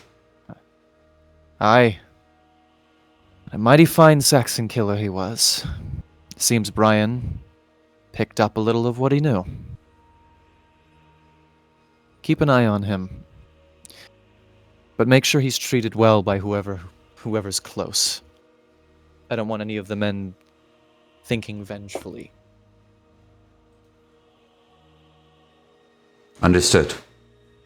With that, you kind of turn and you see Kinfree's standing there, sort of just waiting for you. Like, he doesn't normally do that. Like, clearly he wants to talk to you, but he's kind of waiting till he's, till there's less people around. Percy makes his way over and goes, I can see the look on your face. Is it good news or bad news? They say for mercenary knights, war is always good news. Indeed it is. I bring news from Glevum. It's happening then.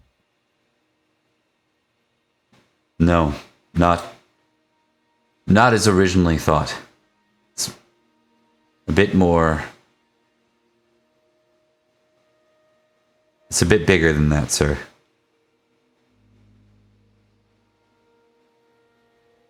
Oh?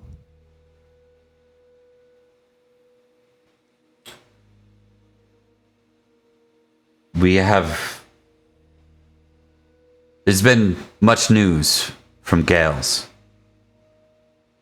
It seems that the army from Escavalon was successful in the north, in Norgales. Glevum and Warensis nobles are Lady Helly and a representative from Warensis are traveling into Escavalon. Interesting. If my ears are correct and the rumors are true, they plan to bend the knee to King Nanteleod. Well, that certainly changes things. What's more, for the last several years now, we've seen Nanteleod call for mercenaries. He's defeated Estragales and claimed them. And he's fought alongside other Gale armies to free the north of their mountain men problem. That means we might be seeing a united Gales. Never thought I'd see the day. Well, seems that we've got some work for us then, Indeed. What's more, if the rumors are true, Clarence is likely to be a target in the future.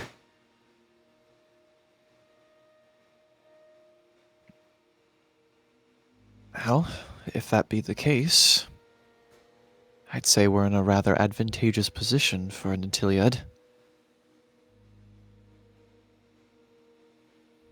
Perhaps we can barter some of Clarence for him.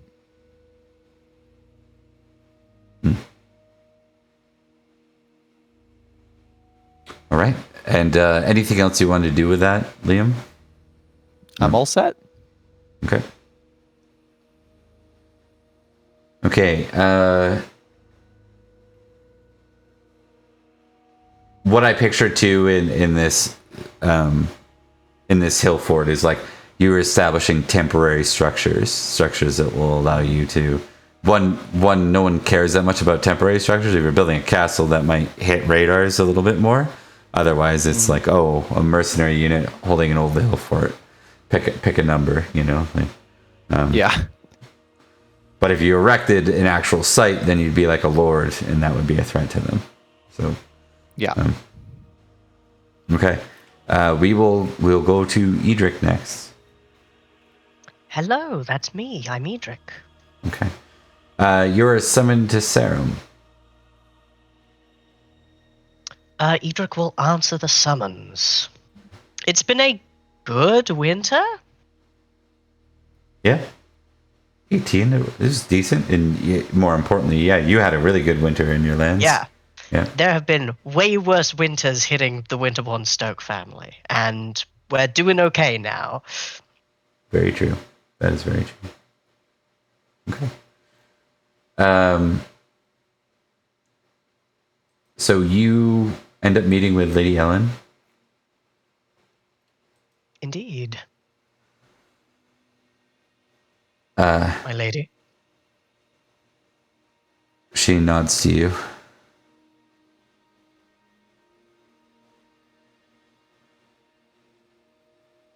There are two pieces of news that I wanted to make sure that you were alerted to immediately.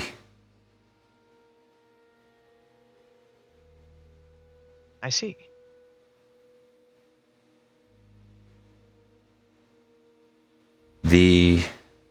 It seems that all the Saxon kings... Well, I should start first. Are you familiar with the title Bretwalda? I am, yes. Essentially the High King, but in the Saxon terms. It seems that the king of the Angles has declared himself Bretwalda. And has asked That all... surely wouldn't the have gone Sax- well with the others. He's asked all the other Saxon kings to bend the knee and acknowledge him.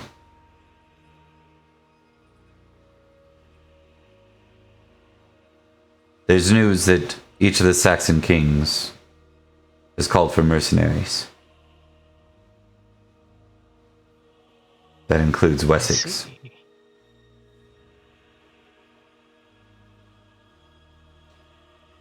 If this goes well,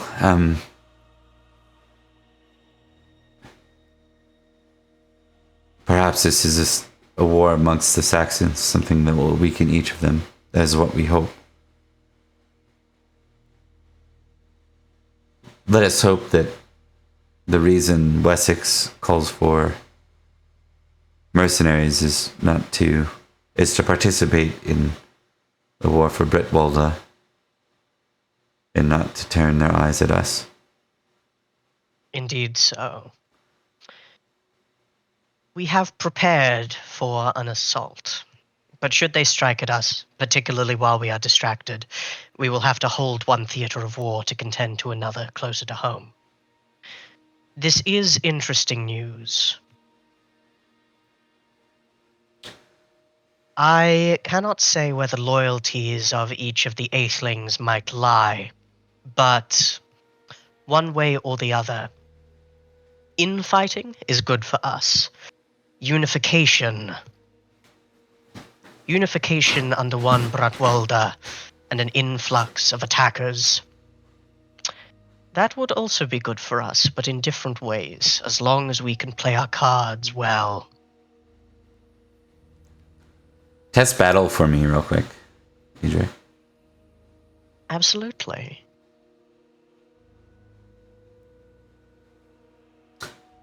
And Success. test siege. You're cutting out a little bit for me. I'm not sure if it's on my end or... It's the same for me. Oh, am I? Gotcha. Yeah, you're going a little robot-y. Success on siege. Oh, both Liam and Bob. I think this might be an Ooh. American internet thing. Yes. am Maybe I so maybe the bad? Americans have launched fireworks. Can you hear me?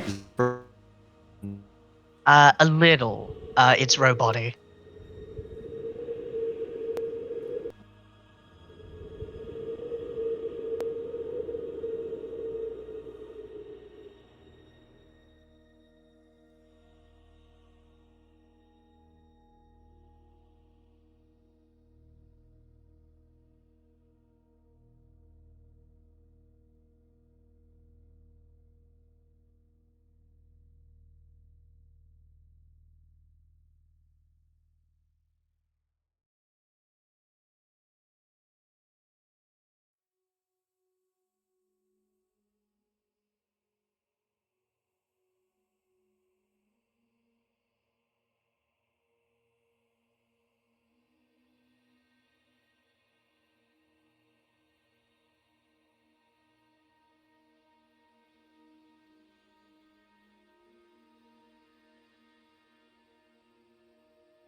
No, it's no problem. More good. Okay, so sorry about that. We apparently had some kind of freezing that both Liam and I experienced at the same time, which is really alarming considering just how far we are away from each other. But okay, so I had a thought and I've lost it. Siege success, battle success. I'm not going to have you tick those. I think there'll be plenty of opportunities this year for ticking. These are just a general knowledge thing. Indeed. You realize your plan to the north for being successful means throwing as much of your force as you can, and leaving a token force to defend your borders at each of the castles. Yeah.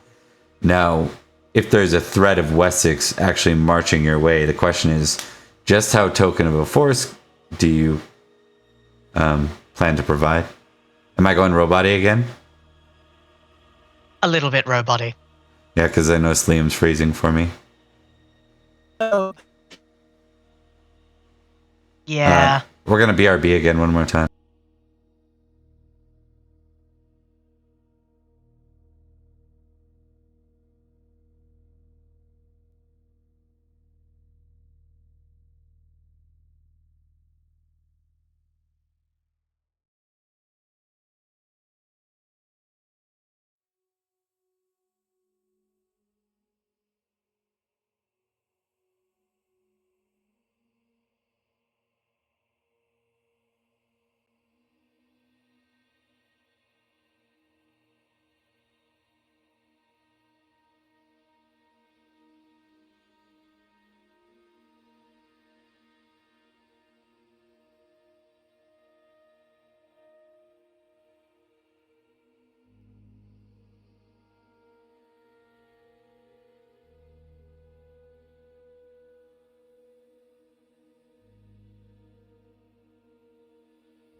Okay, we're gonna try this again. We're gonna hope for the best. Apparently, we're having technical difficulties with two of us at the same time who don't live anywhere near each other. So that's very strange. Internet for We're sure. the continent of North America. Yeah, pretty big continent though. It's like 4,000 miles probably between us. So I'm not even exaggerating either. So so with those ticks, that token force we mentioned, you have a token force at each castle that would be the easiest way to ensure success in a conquest to the north. So the only way to leave more than a token force would be to hire mercenaries, and then you'd be revealing that you're planning war. So that is a choice, Edrich, that you're going to have to make.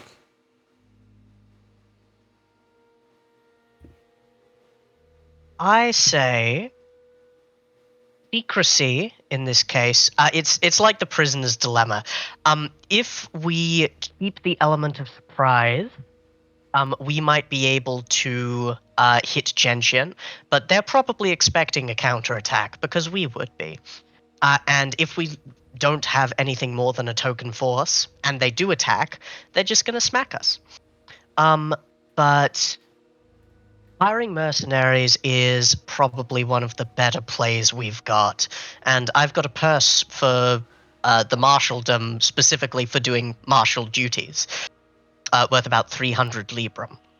I haven't cracked into that at all at any point, and now I can. Indeed. So I figure, yes, we are going to send out a call to hire mercenaries.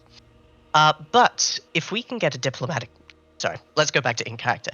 If we could get a diplomatic pretext to doing so, that would be useful.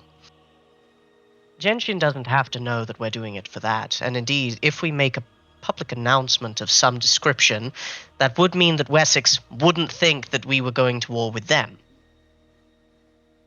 But we have already given tribute.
We're going to do a quick wrap up, folks, just so it doesn't end so abruptly. But yeah, we are definitely having some internet issues. It's getting in the way, so we're going to do a quick close. Thomas, we'll hand it over to you for outros.